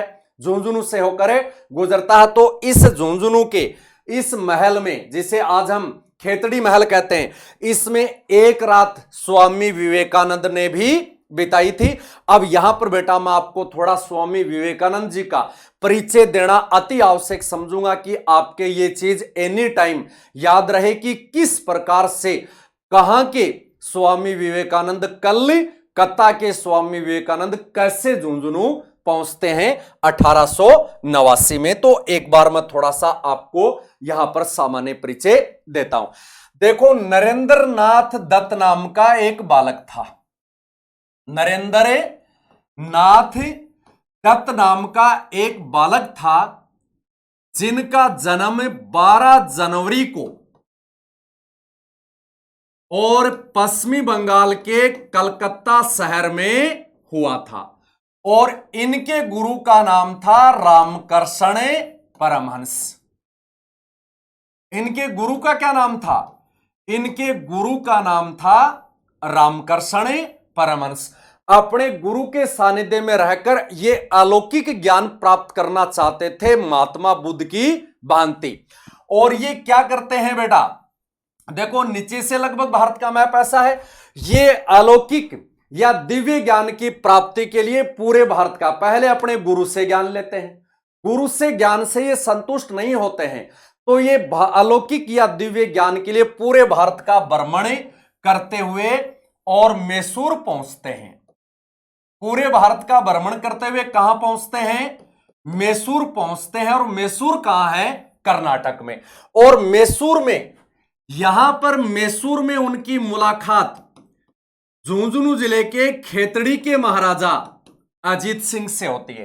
कि खेतड़ी के महाराजा अजीत सिंह भी इस समय कहां घूमने के लिए गए हुए हैं? मैसूर घूमने के लिए गए हुए हैं। मैसूर में कहां रुके हुए हैं? ये टीपू सुल्तान के महल में रुके हुए हैं। यहीं पर इस नरेंद्र नाथ नामक बालक की मुलाकात किससे होती है? अजीत सिंह से। और खेतड़ी के महाराजा अजीत सिंह जो दक्षिणी भारत में गए हुए हैं, मैसूर में रुके हुए हैं, वहां पर मुलाकात होती है। और अजीत सिंह इस बालक से काफी प्रभावित हो जाते हैं। अजीत सिंह इस बालक से क्या होते हैं? काफी प्रभावित हो जाते हैं और इनको खेतड़ी आने का न्योता दे देते हैं। इनको खेतड़ी आने का क्या करते हैं कि आप कभी हमारे पूरे भारत का भ्रमण तो आप कर ही रहे हो, और कभी आप मेरे खेतड़ी में भी आना, क्योंकि ये भी सनातन धर्मावलंबी है, अजीत सिंह भी सनातन धर्मावलंबी है। यहां से ये जगह है बेटा रामेश्वरम, तमिलनाडु राज्य में है, जहां से राम सेतु शुरू होता है। और रामेश्वरम में यहां पर 3 सागरों का संगम होता है, अरब सागर, हिंद महासागर और बंगाल की खाड़ी। इन तीनों सागरों के संगम को रामेश्वरम धाम कहते हैं। यहां पर बैठकर इस नरेंद्र नाथ नामक बालक ने क्या की? तपस्या की। यहीं पर बैठकर, मानी कलकत्ता में जन्म लेने वाला ये बालक पूरे भारत का भ्रमण करते हुए आता, कहीं पर भी उससे दिव्य ज्ञान की प्राप्ति नहीं होती है। अंत में वो तमिलनाडु राज्य के रामेश्वरम नामक स्थान पर और एक चट्टान पर तपस्या में विलीन हो जाते हैं, और यहीं पर 3 सागरों के संगम पवित्र स्थल पर तपस्या करते हैं। यहां पर इस नरेंद्र नाथ नामक बालक को अलौकिक या दिव्य ज्ञान की प्राप्ति होती है। और यहां से ज्ञान प्राप्त होने के बाद में ये सीधे कहां जाते हैं? ये सीधे यहां पहुंचते हैं, और जहां है झुंझुनू। जहां क्या है? झुंझुनू है। क्यों पहुंचते हैं यहां से सीधे झुंझुनू? क्योंकि अजीत सिंह ने ज्ञान प्राप्त होने से पहले न्योता दिया था ना, तो ये अजीत सिंह के न्योते से झुंझुनू पहुंचते हैं। और खेतड़ी के राजा अजीत सिंह इनको कहां रुकने के लिए कहते हैं? खेतड़ी के राजा अजीत सिंह इनको खेतड़ी में रुकने के लिए कहते हैं। तो ये खेतड़ी महल में रुकते हैं, एक रात का आतिथ्य ग्रहण करते हैं, और अगले दिन खेतड़ी में खेतड़ी के महाराजा अजीत सिंह के पास पहुंचते हैं। खेतड़ी के महाराजा अजीत सिंह के, और यहां पर अपने दार्शनिक विचारों से अजीत सिंह जी को अवगत करवाते हैं, और खेतड़ी में अपने दार्शनिक विचारों का प्रचार प्रसार करते हैं। तो यहां पर इस नरेंद्र नाथ नामक बालक के प्रवचन सुनने के लिए आसपास के हजारों की संख्या में भीड़ खेतड़ी में उमड़ने लग गई। हजारों की संख्या में भीड़ कहां उमड़ने लग गई? खेतड़ी में उमड़ने लग गई। तो खेतड़ी के, अब देखो जहां ज्यादा भीड़ जाएगी वहां पानी की ज्यादा जरूरत है। तो जो ही नरेंद्र नाथ नाम का अलौकिक बालक खेतड़ी पहुंचा, खेतड़ी महल होते हुए, तो वहां पर इनके दार्शनिक विचारों से भीड़ उमड़ी, तो खेतड़ी को पानी की ज्यादा आवश्यकता हुई। तो खेतड़ी के महाराजा ने वहां पर एक जलाशय का निर्माण करवाया। वहां पर क्या किया, ज्यादा पानी की जरूरत थी तो ज्यादा सुविधा करनी पड़ी, तो यहां पर एक जलाशय का निर्माण कराया और उस जलाशय को मैं आपको शुरुआत में ही बता चुका हूं, क्या कहते हैं, अजीत सागर बांध कहते हैं। आपको बताया था ना मैंने यहां कि ये देखो खेतड़ी में स्थित अजीत सागर झुंझुनू का सबसे बड़ा जलाशय है। मैंने कहा था ना आपको, आगे डिटेल से मैं बताऊंगा कि कैसे ये जलाशय बना था, कि किस प्रकार से ये जो जलाशय है ये बना था। तो इस प्रकार इस जलाशय का क्या होता है, निर्माण होता है। और यहीं पर खेतड़ी के महाराजा अजीत सिंह के सुझाव पर, यहीं पर खेतड़ी के महाराजा अजीत सिंह के सुझाव पर ये नरेंद्र नाथ नामक बालक है, वो अपना नाम क्या रख लेता है, स्वामी विवेकानंद। कि खेतड़ी के महाराजा अजीत सिंह के सुझाव पर ही ये जो नरेंद्र नाथ नामक बालक है, जो 12 जनवरी को जन्मा है, और इसी 12 जनवरी को हम मनाते हैं राष्ट्रीय युवा दिवस। इसी 12 जनवरी को हम क्या मनाते हैं, राष्ट्रीय युवा दिवस मनाते हैं। और यहीं से अपना नाम रखते हैं स्वामी विवेकानंद। और 1893 में अमेरिका के शिकागो शहर में हो रहा है विश्व धर्म संसद। 1893 में अमेरिका के शिकागो शहर में क्या हो रही है, विश्व धर्म संसद का आयोजन हो रहा है। और उस विश्व धर्म संसद में भारत की ओर से स्वामी विवेकानंद जी को या नरेंद्र नाथ जी को भाग लेने के लिए आर्थिक सहयोग किसने दिया, स्वामी विवेकानंद जी को भाग लेने के लिए आर्थिक सहयोग मानी पैसे की व्यवस्था किसने की, खेतड़ी के महाराजा अजीत सिंह ने की। अजीत सागर जलाशय किसने बनाया, अजीत सिंह ने। तो बेटा आपको पता चल गया होगा कि ये खेतड़ी जो महल झुंझुनू जिला मुख्यालय पर था, ये किस कारण से भी इंपॉर्टेंट है, बनावट के कारण, अपनी भूल भुलैया के कारण तो है ही है। इसके अलावा एक महापुरुष के आतिथ्य के लिए भी ये शेखावाटी का हवा महल जाना जाता है। मानी इस महल में एक रात उस महापुरुष के कदम गिरे थे जिसने भारत को विश्व गुरु बनाया था। मानी भारत को विश्व गुरु बनाने वाले स्वामी विवेकानंद के कदमों से यह पवित्र हुआ था। मेरा ऐसा मानना है कि ऐसा महापुरुष धरती पर दूसरा पैदा नहीं हुआ, और इसी महापुरुष के द्वारा भारत को विश्व गुरु की पदवी मिली थी। और उस विश्व गुरु की पदवी में अपने वीरों के अपने जिले झुंझुनू का कुछ विशेष योगदान है, और इस खेतड़ी महल का भी कुछ विशेष योगदान माना जाता है। तो यहां पर मैं आपको स्वामी विवेकानंद जी का भी थोड़ा सा सामान्य परिचय दिया। कहां जन्मे, स्वामी विवेकानंद जी को कहां ज्ञान प्राप्त हुआ, स्वामी विवेकानंद जी को विवेका नाम किसने दिया, स्वामी विवेकानंद जी का असली नाम क्या है, इनके गुरु का नाम क्या है, और किस प्रकार से इन्होंने भारत को विश्व गुरु की पदवी दिलाई थी। और विश्व धर्म सम्मेलन कहां हुआ था, 1893 में अमेरिका के शिकागो शहर में हुआ था। इस प्रकार से बेटा ये झुंझुनू का जो खेतड़ी महल है वो प्रसिद्ध है काफी अपना। और अब इस खेतड़ी महल में होगा कि 1889 ईस्वी में इस महल में अजीत सिंह के काल में स्वामी विवेकानंद जी ने क्या ग्रहण किया था, आतिथ्य ग्रहण किया था। अब इसकी आगे देखते हैं कि इस खेतड़ी महल की क्या क्या विशेषताएं हैं। एक ये देखो इस महल में कि खेतड़ी के महल में या खत्री महल में या शेखावाटी के हवा महल में या शेखावाटी के एर दुर्ग में लखनऊ जैसी भूल भुलैयों की झलक देखी जा सकती है। मानी तो यहां क्वेश्चन क्या बनेगा, राजस्थान का कौन सा महल है जिसमें लखनऊ जैसी भूल भुलैयों की झलक देखी जा सकती है, तो वो झुंझुनू जिला मुख्यालय का खेतड़ी महल या शेखावाटी का हवा महल या शेखावाटी का एर दुर्ग, जिसका निर्माण खेतड़ी के महाराजा ने अपने ग्रीष्म आवास के दौरान करवाया और जिसमें एक रात का भारत के महापुरुष स्वामी विवेकानंद ने भी आतिथ्य ग्रहण किया।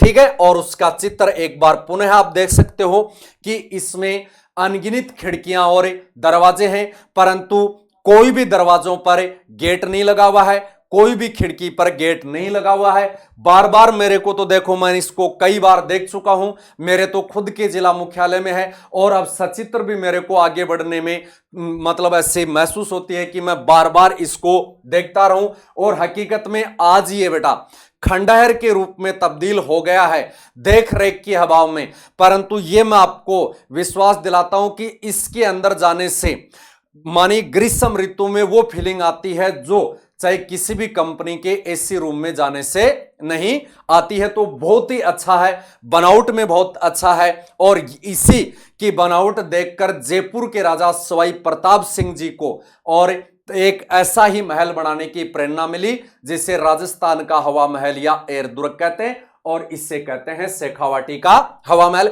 कमेंट के माध्यम से जो अन्य जिलों के विद्यार्थी जो देख रहे हैं, एक बार जरूर बताने की कोशिश करें कि हमारे झुंझुनू का आपको खेतड़ी महल ये जो है वो कैसा लगा था। ठीक है, अब चलते हैं हमें आगे। देखो अब इस खेतड़ी महल की अलग से जो विशेषताएं हैं उनको देखते हैं, यहीं से अपने क्वेश्चन भी बन सकते हैं।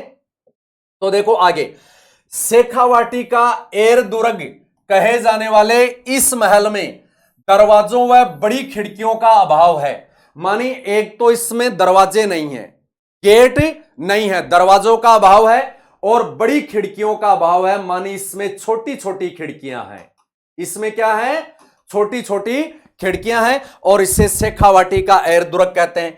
जयपुर के राजा सवाई प्रताप सिंह खेतड़ी महल की बनावट से प्रेरित होकर, ध्यान देने बेटा ये बहुत ही इंपॉर्टेंट चीज है, जयपुर के राजा सवाई प्रताप सिंह झुंझुनू जिला मुख्यालय के खेतड़ी महल जो भोपाल सिंह ने बनाया, इसकी बनावट से प्रेरित होकर 1799 ईस्वी में जयपुर में एक भव्य इमारत जो 5 मंजिली है निर्माण कराया, जिसे हवा महल कहते हैं।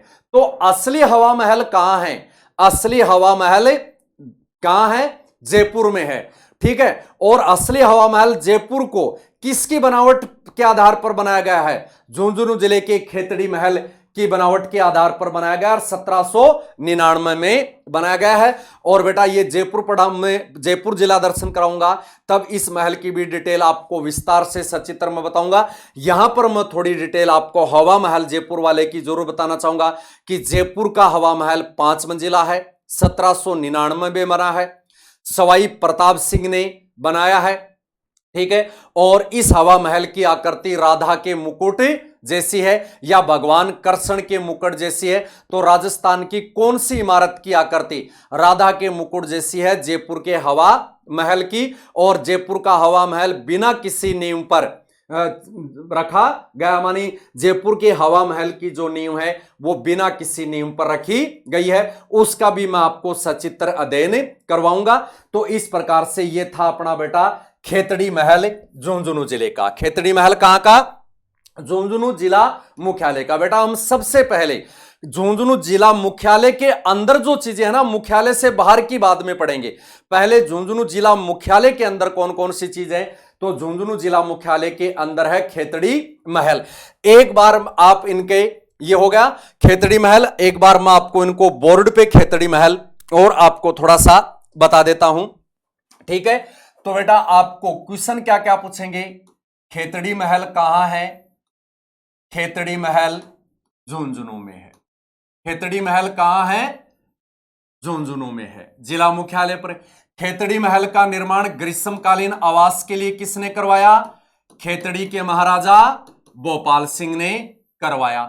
खेतड़ी का महल क्यों प्रसिद्ध है, क्योंकि इसमें स्वामी विवेकानंद जी ने एक रात का आतिथ्य ग्रहण किया था। और खेतड़ी महल की बनावट से प्रेरित होकर जयपुर में क्या बना, हवा महल। खेतड़ी महल में लखनऊ जैसी भूल भुलैया देखी जा सकती है, इसमें दरवाजे और बड़ी खिड़कियों का अभाव पाया जाता है। इसी खेतड़ी महल को शेखावाटी का हवा महल और इसी खेतड़ी महल को शेखावाटी का एयर दुर्ग के नाम से भी जाना जाता है। और इसमें स्वामी विवेकानंद जी ने कब आतिथ्य ग्रहण किया था, 1789 ईस्वी में, 1709 मानी 1889 ईस्वी में इसमें आतिथ्य ग्रहण किया था। ठीक है, अब बेटा हम आगे चलते हैं अपने अगले राजस्थान में झुंझुनू जिले के प्रमुख सांस्कृतिक और ऐतिहासिक स्थल पर। और दूसरा राजस्थान में यहां पर प्रमुख सांस्कृतिक और ऐतिहासिक स्थल है रानी सती का मंदिर। राजस्थान में सती का सबसे बड़ा मंदिर रानी सती का मंदिर है। यह भी बेटा अब तो ये क्या है, इसके क्वेश्चन पूछने बंद हो गए हैं और रानी सती का जो मेला भी है उस पर भी अब प्रतिबंध लगा दिया गया है। वरना इसका एक क्वेश्चन बार बार पहले एग्जाम में आता था कि राजस्थान में सतियों का सबसे बड़ा मेला, क्या राजस्थान में सती का सबसे बड़ा मेला कहां लगता है? तो राजस्थान में सती का सबसे बड़ा मेला झुंझुनू जिले में लगता है और उस सती को रानी सती के नाम से जाना जाता है। तो राजस्थान में सती का सबसे बड़ा मंदिर कहां है? झुंझुनू में। तो देखना इसमें रानी सती का, रानी सती का, तो रानी सती का ऐतिहासिक मंदिर झुंझुनू जिला मुख्यालय पर मानी खेतड़ी महल से 3 किलोमीटर दूर स्थित है। खेतड़ी महल से 3 किलोमीटर दूर झुंझुनू जिला मुख्यालय पर कौन सा मंदिर है? रानी सती का मंदिर है, जो राजस्थान में सती का सबसे बड़ा मंदिर माना जाता है।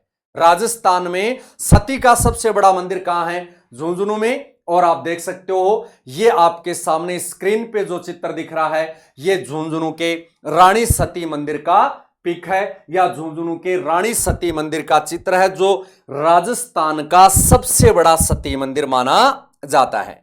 मानिए ये जो रानी सती जी का जो मंदिर है वो राजस्थान में सती का सबसे बड़ा मंदिर माना जाता है। जो राजस्थान में सती का क्या है? सबसे बड़ा मंदिर माना जाता है।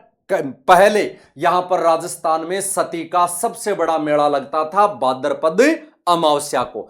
तो सतियों का मेला कब लगता है? भादवे की माउस को या भाद्रपद अमावस्या को। आज भी सती का पूजन होता है, परंतु सती के पूजन पर, मेलों पर और महिमा मंडन पर राज्य सरकार के द्वारा प्रतिबंध लगा रखा है। क्यों? क्योंकि यह राजस्थान की एक कुप्रथा थी। अब रानी सती के बारे में हम थोड़ा सा इस सती मंदिर के बारे में, या भारत के सबसे बड़े राज्य राजस्थान के सबसे बड़े सती मंदिर के बारे में, या रानी सती जी के बारे में हम थोड़ी सी डिटेल देखते हैं कि इनके कौन कौन से क्वेश्चन एग्जाम में आते हैं या आ सकते हैं। और बेटा आपको ये अपना पहली क्लास है जिला दर्शन की। देखने वाले सभी विद्यार्थियों से एक आग्रह करना चाहूंगा कि इस क्लास को आप ज्यादा से ज्यादा शेयर करें और लाइक करें। यदि आपको ये क्लास इस प्रकार से सचित्र पसंद आ रही है या आगे भी क्लास इसी प्रकार से लगानी है तो आप कमेंट बॉक्स में जरूर अपने सुझाव छोड़ें। चाहे आपका सुझाव, मेरे में आपको कोई कमी लग रही है, सभी विद्यार्थियों को ये बोल रहा हूं, यदि आपको मेरी इस जिला दर्शन की जो क्लास है और उसमें आपको कोई कमी लग रही है या आपको कोई अच्छाई लग रही है, मानी आपका नकारात्मक सुझाव और आपका सकारात्मक सुझाव दोनों के दोनों आप कमेंट बॉक्स में दे सकते हैं। आप सभी प्यारे विद्यार्थियों के जो रचनात्मक सुझाव हैं वो सुरेंद्र महिला सादर आपके आमंत्रित करेगा। यदि और भी कोई इन जिला दर्शनों में सुधार करना है, पढ़ाने के तरीके में सुधार करना है, या बुकलेट में या सचित्रों में आपको सुधार करना है, तो मुझे कमेंट के माध्यम से जरूर अवगत करवाने की कोशिश करें। और ये मेरी जिला दर्शन की पहली क्लास है और आप इसको अधिक से अधिक शेयर और अधिक से अधिक इसको लाइक करें और अपने अधिक से अधिक साथियों के साथ इसको पहुंचाएं, तो ज्यादा से ज्यादा साथियों के या ज्यादा से ज्यादा प्यारे विद्यार्थियों के मुझे रचनात्मक जो सुझाव हैं, चाहे वो पॉजिटिव हो और चाहे वो नेगेटिव सुझाव हो, मानी मुझे आप में, मेरे में जो कमियां हैं या अच्छाइयां हम मुझे बताने का आप प्रयास करें। यदि जो हो तो आत्मसम्मान बढ़े और कुछ जैसे मेरे में जो कमियां हो तो मैं उनका सुधार करूं और आपका और भी अत्यधिक तरीके से या और भी रचनात्मक तरीके से मैं आपका ज्ञानवर्धन कर सकूं। इसी कामना के साथ आपका अपना सुरेंद्र महिला आगे चलता है अभी, और हम देखते हैं रानी सती जी के बारे में थोड़ी सी डिटेल। तो देखो, रानी सती झुंझुनू जिले की रानी सती का असली नाम था नारायणी। जैसे बेटा लगभग देवियों का असली नाम, जैसे जीर्ण माता का असली नाम जयवंती बाई, और करणी माता का असली नाम रिधु बाई, आई माता का असली नाम सांगी आई, और नारायणी माता का असली नाम जो अलवर की है करमेती बाई। तो रानी सती का असली नाम क्या था? नारायणी देवी। रानी सती का असली नाम क्या था? नारायणी देवी था। मानी रानी सती का असली नाम नारायणी देवी था। रानी सती के पति का नाम श्रेष्ठी तंधन दास था। मानी ये एक सेठ थे, ये एक व्यापारी थे, और रानी सती के माने नारायणी देवी के पति का नाम क्या था? तंधन दास था। रानी सती को दादी जी के उपनाम से भी जाना जाता है। झुंझुनू जिले की रानी सती जी को दादी जी उपनाम से भी जाना जाता है। और दादी जी या रानी सती या नारायणी देवी के पति तंधन दास की हत्या इसार के नवाब के सैनिकों ने की थी। मानी इसार के नवाब के साथ और सेठ तंधन दास का मनमुटाव हुआ था। और हिसार जो हरियाणा में है, इसार कहां है? हरियाणा में है। और यहां पर क्या हुआ था? और नारायणी देवी के पति सेठ या श्रेष्ठी तंधन दास की हत्या हुई थी। और रानी सती 1595 ईस्वी में सती हुई थी अकबर के शासन काल में। मानी नारायणी देवी के पति की हत्या कब हुई थी? 1595 में। कहां? इसार के नवाब के सैनिकों ने हत्या की थी। अब बेटा यहां पर ध्यान देना है, देखो जहां पर मंदिर बना हुआ ना, ये मैं आपको बता देता हूं, जहां पर मंदिर बना हुआ है वहां पर रानी सती है वो सती नहीं हुई थी। यहां पर उनकी घोड़ी आकर रुकी थी। ऐसा सती होने के बाद इनके पास एक बहुत ही चमत्कारिक घोड़ी थी, और ऐसा कहा गया कि ये घोड़ी पर जाकर रुकेगी, वहीं पर मंदिर बनेगा। तो ये सती अन्यंत्र जगह हुई थी, सती किसी अन्य जगह है हुई थी, और इनका मंदिर वहां बना था जहां इनकी घोड़ी रुकी थी। तो नारायणी देवी किसके साथ सती हुई? अपने पति श्रेष्ठी तंधन दास के साथ सती हुई थी, और 1595 में ये सती हुई थी। और भाद्रपद अमावस्या को सतिया अमावस कहते हैं। भाद्रपद अमावस्या को क्या कहते हैं? सतिया अमावस कहते हैं, जो सतियों की सबसे बड़ी अमावस है। और भाद्रपद अमावस्या को यहां पर राजस्थान में सतियों का सबसे बड़ा मेला या राजस्थान में सती का सबसे विशाल मेला लगता था भाद्रपद अमावस्या को। परंतु बेटा इस मेले पर प्रतिबंध लगा दिया गया। कब? 1987 में। कि राजस्थान में सतियों का सबसे बड़ा मेला कहां लगता था? झुंझुनू में रानी सती का मेला था, जहां से भारत के कोने कोने से रानी सती के श्रद्धालु भाग लेते थे। भाद्रपद अमावस्या को सतिया अमावस भी कहते हैं। तो आपके यहां पर एक और क्वेश्चन बन सकता है बेटा कल्चर का भी, सतिया अमावस किस महीने में आती है? तो भाद्रपद अमावस्या को सतिया अमावस कहते हैं। जैसे सावन की अमावस को हरियाली अमावस कहते हैं। सावन की अमावस को क्या कहते हैं? हरियाली अमावस कहते हैं। तो भाद्रपद की अमावस्या को सतिया अमावस कहते हैं। यहां पर मेला लगता था 1987 में। इस मेले पर राज्य सरकार के द्वारा या तत्कालीन राजस्थान के मुख्यमंत्री हरदेव जोशी के द्वारा सतियों पर कानून बनाकर और सती मेले पर प्रतिबंध लगा दिया गया था। क्यों? क्योंकि बेटा 1987 में क्या घटना घटित हुई थी?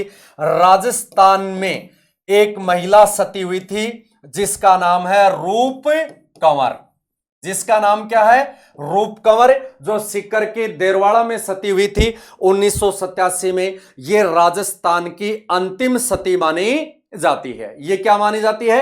राजस्थान की अंतिम सती मानी जाती है। और राजस्थान की अंतिम सती हुई थी 1987 में। इसके बाद राजस्थान में एक बहुत ही बड़ा बवाल मचा था, और इसके बाद इसी सती के कांड से और क्या हुआ? हरदेव जोशी की सरकार गिर गई थी, और तत्कालीन राजस्थान की सरकार ने सती प्रथा पर एक कठोर कानून बनाकर सती के उकसावे के लिए, सती के महिमा मंडन के लिए मेलों पर और इन पर राज्य सरकार के द्वारा क्या लगा दिया गया था? प्रतिबंध तो आज इसका कोई भी मेला नहीं लगता है, महिमा मंडन नहीं किया जाता है। केवल श्रद्धालु अपनी श्रद्धा के अनुसार यहां पर जाते हैं, भोग लगाते हैं, रानी सती जी से या दादी जी से मनोकामना करते हैं और अपने घर लौट आते हैं। मानी मेले का आयोजन नहीं किया जा रहा है 87 में अंतिम सती के बाद। और इस राजस्थान में हर जगह है लगने वाले सतियों के मेले पर या सतियों के महिमा मंडन पर प्रतिबंध लगा दिया गया था। तो राजस्थान की अंतिम सती थी रूप कंवर, जो सती हुई थी सिक्कर जिले के देरवाड़ा गांव में। उसके बाद राजस्थान में लगने वाले सभी सती मंदिरों पर प्रतिबंध लगा दिया गया था। और राजस्थान की प्रमुख सती है नारायणी सती। और एक जो मेरा वीडियो देखने वाले विद्यार्थियों से मैं एक क्वेश्चन आपसे पूछता हूं बेटा, राजस्थान में उल्लेखित प्रथम सती कौन है? अंतिम सती रूप कंवर है। तो आपके सामने आपको कमेंट में एक क्वेश्चन पूछ रहा हूं, उसका उत्तर सभी विद्यार्थियों को छोड़ना है, देखने वाले हैं उनको जो समझ रहे हैं कि राजस्थान की प्रथम प्रमाणिक सती किसे माना जाता है, कि राजस्थान की प्रथम प्रमाणिक सती किसे माना जाता है। मानी वह पहली महिला जो राजस्थान में पहली बार सती हुई थी। मानी राजस्थान की पहली प्रमाणिक सती का उल्लेख कहां मिलता है और किस शिलालेख में मिलता है, और वो राजस्थान की पहली प्रमाणिक सती कौन है? अंतिम सती तो है रूप कंवर। अंतिम सती कौन है? रूप कंवर। अब आपको पता चल गया होगा कि आज राजस्थान में भाद्रपद अमावस्या को जो सतियों के मेले क्यों नहीं लगते हैं, और भाद्रपद अमावस्या को सतिया अमावस के नाम से भी जाना जाता है। और रानी सती का असली नाम क्या था? नारायणी। और रानी सती अपने परिवार की 13 स्त्रियों के साथ सती हुई थी। रानी सती के साथ अर्थात नारायणी देवी के साथ उनके परिवार की कितनी स्त्रियां सती हुई थी? उनके परिवार की 13 स्त्रियां सती हुई थी। नारायणी देवी के साथ कितनी स्त्रियां सती हुई? 13 स्त्रियां सती हुई थी। तो नारायणी देवी का मंदिर कहां है? झुंझुनू में, जिनको रानी सती या दादी जी के नाम से जाना जाता है, जिनके पति का नाम है सेठ तंधन दास है, जिनकी हत्या हिसार के नवाब के सैनिकों ने लूट के उद्देश्य से और वो चमत्कारी घोड़ी प्राप्त करने के लिए भी की थी। वो घोड़ी जहां पर आकर रुकी थी, ऐसा दंत कथाओं में ऐसा कहा जाता है कि वहीं पर इनका क्या बना था? मंदिर बना था। और रानी सती जी के साथ इनके परिवार की 13 स्त्रियां क्या हुई थी? सती हुई थी। यदि आप यहां से इनका स्क्रीनशॉट लेना चाहो तो मैं थोड़ा सा छोटा करके आपको दे देता हूं, साथ में लेना चाहो तो आप ये इनका स्क्रीनशॉट ले सकते हो कि रानी सती का असली नाम वगैरह ये, और ऊपर से लेना चाहो तो यहां से भी ले सकते हो। ये रानी सती की अपनी डिटेल है। अब हम आगे चलते हैं अपने अगले पर, और रानी सती के बाद में खेतड़ी महल हो गया, रानी सती। अब अगला ये तो बेटा तो झुंझुनू जिला मुख्यालय पर 2 चीजें थी। झुंझुनू जिला मुख्यालय पर 2 ही मेन चीजें थी, 2 ही प्रमुख स्थल थे। एक तो खेतड़ी महल या शेखावाटी का हवा महल, एक रानी सती का जो मंदिर है वो। इसके अलावा झुंझुनू जिला मुख्यालय पर अन्य कोई एग्जाम की दृष्टि से बड़ा सांस्कृतिक और ऐतिहासिक स्थल नहीं है। इसके अलावा झुंझुनू जो जिला है उसमें और कौन से स्थल हैं वो हम देखते हैं। इसके अलावा अगला है शक्कर पीर बाबा की दरगाह। शक्कर पीर बाबा, जैसे ख्वाजा मोइनुद्दीन चिश्ती की दरगाह कहां है? ख्वाजा मोइनुद्दीन चिश्ती की दरगाह है अजमेर में स्थित है। ख्वाजा मोइनुद्दीन चिश्ती की दरगाह कहां स्थित है? अजमेर में स्थित है। वैसे ही शक्कर पीर बाबा, ऐसा कहते हैं बेटा इनको शक्कर पीर बाबा क्यों कहते हैं? इसलिए कहते हैं कि ऐसा दंत कथाओं में ऐसा कहा जाता है कि ये उस समय शक्कर मानी चीनी बरसती थी। वहां पर क्या बरसती थी? चीनी बरसती थी। तो शक्कर पीर बाबा की दरगाह कहां स्थित है? झुंझुनू जिले के नरड़ में स्थित है। और ये शेखावाटी के बड़े ही चमत्कारिक पीर माने जाते हैं। ये क्या माने जाते हैं? शेखावाटी के। जैसे राजस्थान के प्रसिद्ध चमत्कारिक पीर कौन है? ख्वाजा मोइनुद्दीन चिश्ती, हमीमुद्दीन नागौरी, मीठे शाह। जैसे क्वेश्चन बनते हैं आपके बेटा, मीठे शाह की दरगाह कहां है? मीठे शाह की दरगाह गागरोन में स्थित है। दुल्ले शाह की दरगाह कहां है? पाली जिले के सोजत में। हमीमुद्दीन नागौरी की दरगाह कहां है? नागौर में। ख्वाजा मोइनुद्दीन चिश्ती की दरगाह कहां है? अजमेर में स्थित है। और दाऊदी बोहरा संप्रदाय का उर्स कहां लगता है? गलियाकोट डूंगरपुर में। वैसे ही शक्कर पीर बाबा की दरगाह और शक्कर पीर बाबा का उर्स लगता है झुंझुनू के नरहड़ कस्बे में। झुंझुनू के कौन से कस्बे में लगता है? झुंझुनू के नरहड़ कस्बे में लगता है, जो पिलानी के पास है। जो किसके पास है? नरहड़ कस्बा पिलानी के पास है। नरहड़ जो कस्बा है, कस्बा तो नहीं, ये एक छोटा सा गांव है। तो यहीं पर पिलानी के पास स्थित ये नरहड़ कस्बा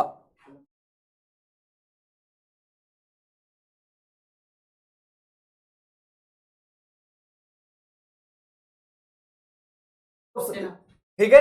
तो पिलानी के पास क्या है? ये स्थित है नरहड़। पिलानी के पास नरहड़ स्थित है। यहीं पर है शक्कर पीर बाबा की दरगाह है, यहीं पर। तो यहां के जो सूफी संत थे, यहां के जो मुस्लिम पीर थे, यहां के मुस्लिम पीर को शक्कर पीर बाबा के नाम से जाना जाता है। तो शक्कर पीर बाबा की दरगाह है, कहां स्थित है? नरहड़ में स्थित है। और नरहड़ के इस शक्कर पीर बाबा को वांगड़ का धनी भी कहा जाता है। एक बेटा ध्यान देना, एक वांगड़ प्रदेश है डूंगरपुर और बांसवाड़ा। एक तो वांगड़ प्रदेश है राजस्थान में, डूंगरपुर और बांसवाड़ा। और एक है बांगड़ प्रदेश। बांगड़ प्रदेश शेखावाटी के एक भूभाग को बांगड़ प्रदेश कहते हैं। और शेखावाटी के किस भूभाग को बांगड़ प्रदेश कहते हैं? पिलानी, नरहड़ और चिड़ावा के आसपास के क्षेत्र को बांगड़ प्रदेश। और इसीलिए शक्कर पीर बाबा जिनकी दरगाह नरहड़ में है, जिन्होंने झुंझुनू के नरहड़ क्षेत्र में अनेक चमत्कार दिखाए थे और असाध्य रोगियों का जिन्होंने अपने चमत्कारों के बल पर इलाज किया था, इन्हीं महापुरुष को बांगड़ के धनी के नाम से जाना जाता है। जैसे ख्वाजा मोइनुद्दीन चिश्ती को गरीब नवाज के नाम से जाना जाता है, उसी प्रकार नरहड़ के शक्कर पीर बाबा को बांगड़ का धनी के नाम से जाना जाता है। और यह है बेटा इनकी दरगाह। ये इनकी दरगाह क्या क्या है? एक बहुत ही सुंदर चित्र है बांगड़ के धनी शक्कर की, मानी शक्कर पीर बाबा, जो नरहड़ में इनकी दरगाह जो स्थित है। और नरहड़ बेटा एक और प्रसिद्ध है क्योंकि नरहड़ में अभी भूमिगत परीक्षण के लिए एक सैन्य अड्डा भी बना गया। मानी इसी जो पीर दरगाह के आगे सैन्य अड्डा भी बहुत ही महत्वपूर्ण स्थापित किया गया। तो आपके सामने जो दिख रहा है वो ये है शक्कर पीर बाबा की दरगाह, जो पिलानी के पास नरहड़ नामक कस्बे में स्थित है और जिनको बांगड़ का धनी कहते हैं। और देखो आगे शक्कर पीर बाबा का उर्स, मानी मुसलमानों के जो मेले लगते हैं ना बेटे, ध्यान देना, मुसलमानों के या सूफियों के मेले को क्या कहते हैं? उर्स कहते हैं, मेला। मानी मुसलमानों के मेले को क्या कहा जाता है? मुसलमानों के मेले को उर्स कहा जाता है।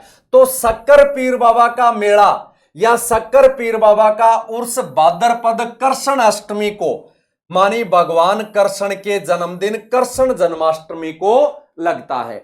तो यहां पर क्वेश्चन क्या बनेगा?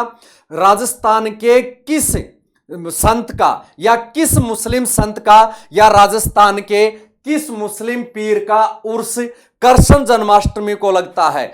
तो बांगड़ के धनी, बांगड़ के धनी और शक्कर पीर बाबा का जो उर्स है, जो मेला है, भाद्रपद कृष्ण अष्टमी को, मानी कृष्णा जन्माष्टमी को, मानी गोगा नवमी से एक दिन पहले नरहड़ के शक्कर पीर बाबा का उर्सिया मेला लगता है, जो शेखावाटी का सबसे बड़ा उर्स माना जाता है। जैसे राजस्थान का सबसे बड़ा उर्स कौन सा है?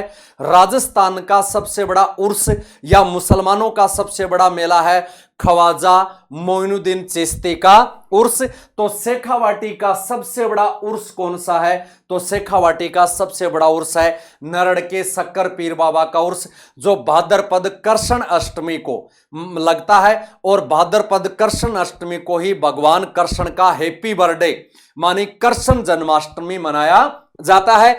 और शक्कर पीर बाबा मोइनुद्दीन चिश्ती के समकालीन थे। शक्कर पीर बाबा किनके समकालीन थे?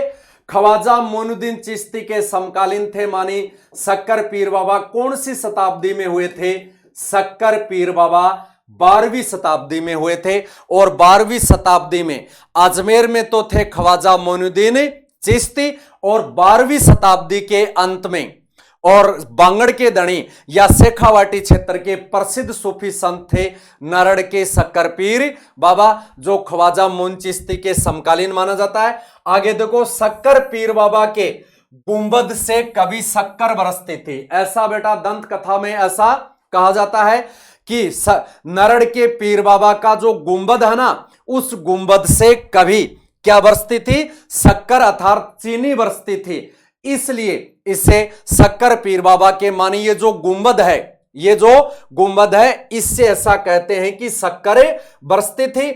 और इसके अंदर ध्यान देना बेटे, इसके अंदर जो हमारी साइड में जो मान्यता है, अब वो मान्यता असली है या नहीं है वो मैं आपको थोड़ी सी बता देता हूं। देखो, इसके अंदर ये आज का अपना ये लास्ट है और बाकी का जो बचा हुआ झुंझुनू जिला दर्शन है उसका अध्ययन हम अगली क्लास में करेंगे। तो यहां जो दंत कथाओं में जो चीजें हैं मैं आपको बता दूं कि ऐसा ये किसके समकालीन है? ख्वाजा मोइनुद्दीन चिश्ती के समकालीन है। ठीक है, और ऐसा कहते हैं कि इन्होंने कई चमत्कार शेखावाटी क्षेत्र में दिखाए थे, इसलिए इनको बांगड़ का दणी भी कहते हैं। और शेखावाटी के परोपकार के लिए इन्होंने अनेक जन कल्याणकारी कार्य किए। और ये जो गुंबद जिनको आधुनिक स्वरूप आज दिया गया है, पहले ऐसा कहते हैं कि इस गुंबद से शक्कर बरसती थी। इस गुंबद से क्या बरसती थी? शक्कर अर्थात चीनी। और ऐसा कहते हैं कि इसके अंदर देखो, ये इसका एंट्री गेट है, इसके अंदर प्रवेश करते ही एक चौकोर कुंड आता है। इसके अंदर प्रवेश करते ही एक चौकोर कुंड आता है, ये इसका एंट्री गेट है। यहां पर क्या है? एक चौकोर कुंड है। उस कुंड में, वो कुंड किससे भरा हुआ है? आज मिट्टी से भरा हुआ है। वो कुंड किससे भरा हुआ बेटा? मिट्टी से भरा हुआ। ऐसा कहते हैं कि कभी ये कुंड शक्कर से भरा हुआ था। कभी ये कुंड किससे भरा हुआ था? शक्कर से भरा हुआ था, क्योंकि गुंबद से शक्कर बरसती थी। उसके बाद में किसी तांत्रिक ने इसको क्या किया? ये जो शक्कर बरसती थी इस पर कोई नजर या टोटका कर दिया, तो ये जो शक्कर का जो कुंड था, बरस बरस के जो शक्कर भरती थी, वो मिट्टी का बन गया। और आज इस मिट्टी के कुंड में पागल आदमी का इलाज होता है। आज ये जो मिट्टी का कुंड है ना, इस कुंड में ऐसा कहते हैं कि इस कुंड की मिट्टी का हाथों पर लेप करने से एक जो पागल होते हैं ना, जिनका दिमाग खराब हो जाता है या जो पागल हो जाते हैं या जिनके माइंड में कुछ अलग प्रकार की चीजें आ जाती हैं, या अपने मारवाड़ी में मैं बोलूं कि भाई का तो गर्मी चढ़ गई, तो इस प्रकार के जो पागल लोगों का इलाज शक्कर पीर बाबा में दरगाह में उस कुंड में होता है। और वहां पर उस मिट्टी में उनको स्नान कराया जाता है, मिट्टी का लेप किया जाता है। और ऐसा कहते हैं कि ये जो छोटी बीमारियां हैं, चर्म रोग है और रोग है, कानों में मवाद का आना है, अन्य किसी जैसे कोई एलर्जी टाइप का है, तो ऐसा कहते हैं कि इस कुंड की मिट्टी लेपने से ही कई असाध्य रोग दूर हो जाते हैं। ऐसी शेखावाटी क्षेत्र में और इस नारड़ के शक्कर पीर बाबा की मान्यता है। और यहां से कई राज्यों से जो इनका कृष्ण जन्माष्टमी के दिन इनका उर्स लगता है, उसमें लाखों श्रद्धालु इसमें भाग लेते हैं। तो ये क्या है? इनका एक लक्खी मेला या इनका एक लक्खी उर्स माना जाता है। लक्खी मेला या लक्खी उर्स क्या होता है बेटा? जिसमें लाखों श्रद्धालु भाग लेते हो, जिसमें लाखों श्रद्धालु भाग लेते हो। तो राजस्थान के जिला दर्शन में आज की क्लास में झुंझुनू जिला दर्शन पार्ट फर्स्ट में आज के लिए इतना ही। बाकी के बचा हुआ राजस्थान का जो जिला दर्शन है, वो राजस्थान के झुंझुनू जिले का जिला दर्शन का पार्ट जो 2 है, वो हम अगली क्लास में इसका सचित्र और विस्तार से हम इसका अध्ययन करेंगे। आपको ये मेरी क्लास है जिला दर्शन की, अपने जो जीएस प्लेनेट के ऑनलाइन प्लेटफॉर्म पर है, ये आपको कैसी लगी? और आपके पहले भी मैं आपको बता चुका हूं, आपके सुझाव हैं वो जरूर मुझे अवगत करवाने की कोशिश करें, ताकि हम आपको, यदि आपको ये क्लास पसंद आई है तो उसमें अपना उस प्रकार के सुझाव हमें दें। कोई सुधार करना हो तो उस प्रकार के सुझाव हमें दें। और आपको 33 जिलों के माध्यम से ये मेरा दावा है कि मैं राजस्थान को आपको पूरी हिस्ट्री, पूरी कल्चर और लगभग अधिकांश ज्योग्राफी के तथ्यों का आपको मैं जिला दर्शन में ही पूर्ण रूप से याद करवा दूंगा। और अब देखो आगे जिला दर्शन सरल कैसे होते जाएंगे। जैसे एक जिला दर्शन पूरा होने के बाद में हम दूसरा जिला दर्शन पढ़ेंगे, तो पहले पढ़े हुए जिला दर्शन का उसके साथ रिपीटेशन या तुलना करते चलेंगे। जैसे आपने तरीका देख लिया होगा पढ़ाने का कि जैसे शक्कर पीर बाबा का जो दरगाह आई, तो मैंने राजस्थान की लगभग सभी दरगाहें आपको मौखिक बता दी हैं। तो ऐसे क्या है, संबंधित चीजें हम हर जिले से देखते रहेंगे। जैसे खेतड़ी महल पढ़ा, तो मैंने आपको जो खेतड़ी महल से क्या क्या चीजें हुई और खेतड़ी महल को देखकर जो जयपुर का हवा महल बना, वो भी मैंने आपको यहीं पर मौखिक बताया। मानी जो जिला पढ़ रहे हैं, जो जिला हेडिंग है अपना, उसका पूरा डिटेल से और सचित्र अध्ययन करवाया जाएगा, और साथ में उस जिले से या उस स्थल से संबंधित अन्य जिलों की चीजें भी आपको मौखिक साथ में बताई जाएगी। यदि आपको यह तरीका पसंद आया है तो इस क्लास को लाइक व शेयर जरूर करें, ठीक है, और अपने विद्यार्थियों को, अपने साथियों को भी इस चीज से अवगत करवाएं। और आपके कोई सुझाव हो तो कमेंट के माध्यम से, कैसा भी सुझाव हो, मुझे जरूर अवगत करवाने की कोशिश करें। इन्हीं शब्दों के साथ आज्ञा लेता है आपका अपना झुंझुनू जिले का निवासी, वीर जिले का निवासी, आपका अपना साथी, आपका अपना प्यारा गुरु सुरेंद्र महला। और आगे की क्लास में हम इन्हीं जो बाकी के बचे हुए हैं उनका हम सचित्र इस प्रकार से जो हैं जिला दर्शन के ऐसे जो हैं हर टॉपिक का हम अध्ययन आगे तक करते रहेंगे। और जिला दर्शन के बाद में ये जो सारी बुकलेट्स हैं, ये प्रत्येक बुकलेट हैं वो जीएस प्लेनेट के ऑनलाइन प्लेटफॉर्म पर मेरे सभी विद्यार्थियों को ये बुकलेट्स है वो उपलब्ध करवा दी जाएगी।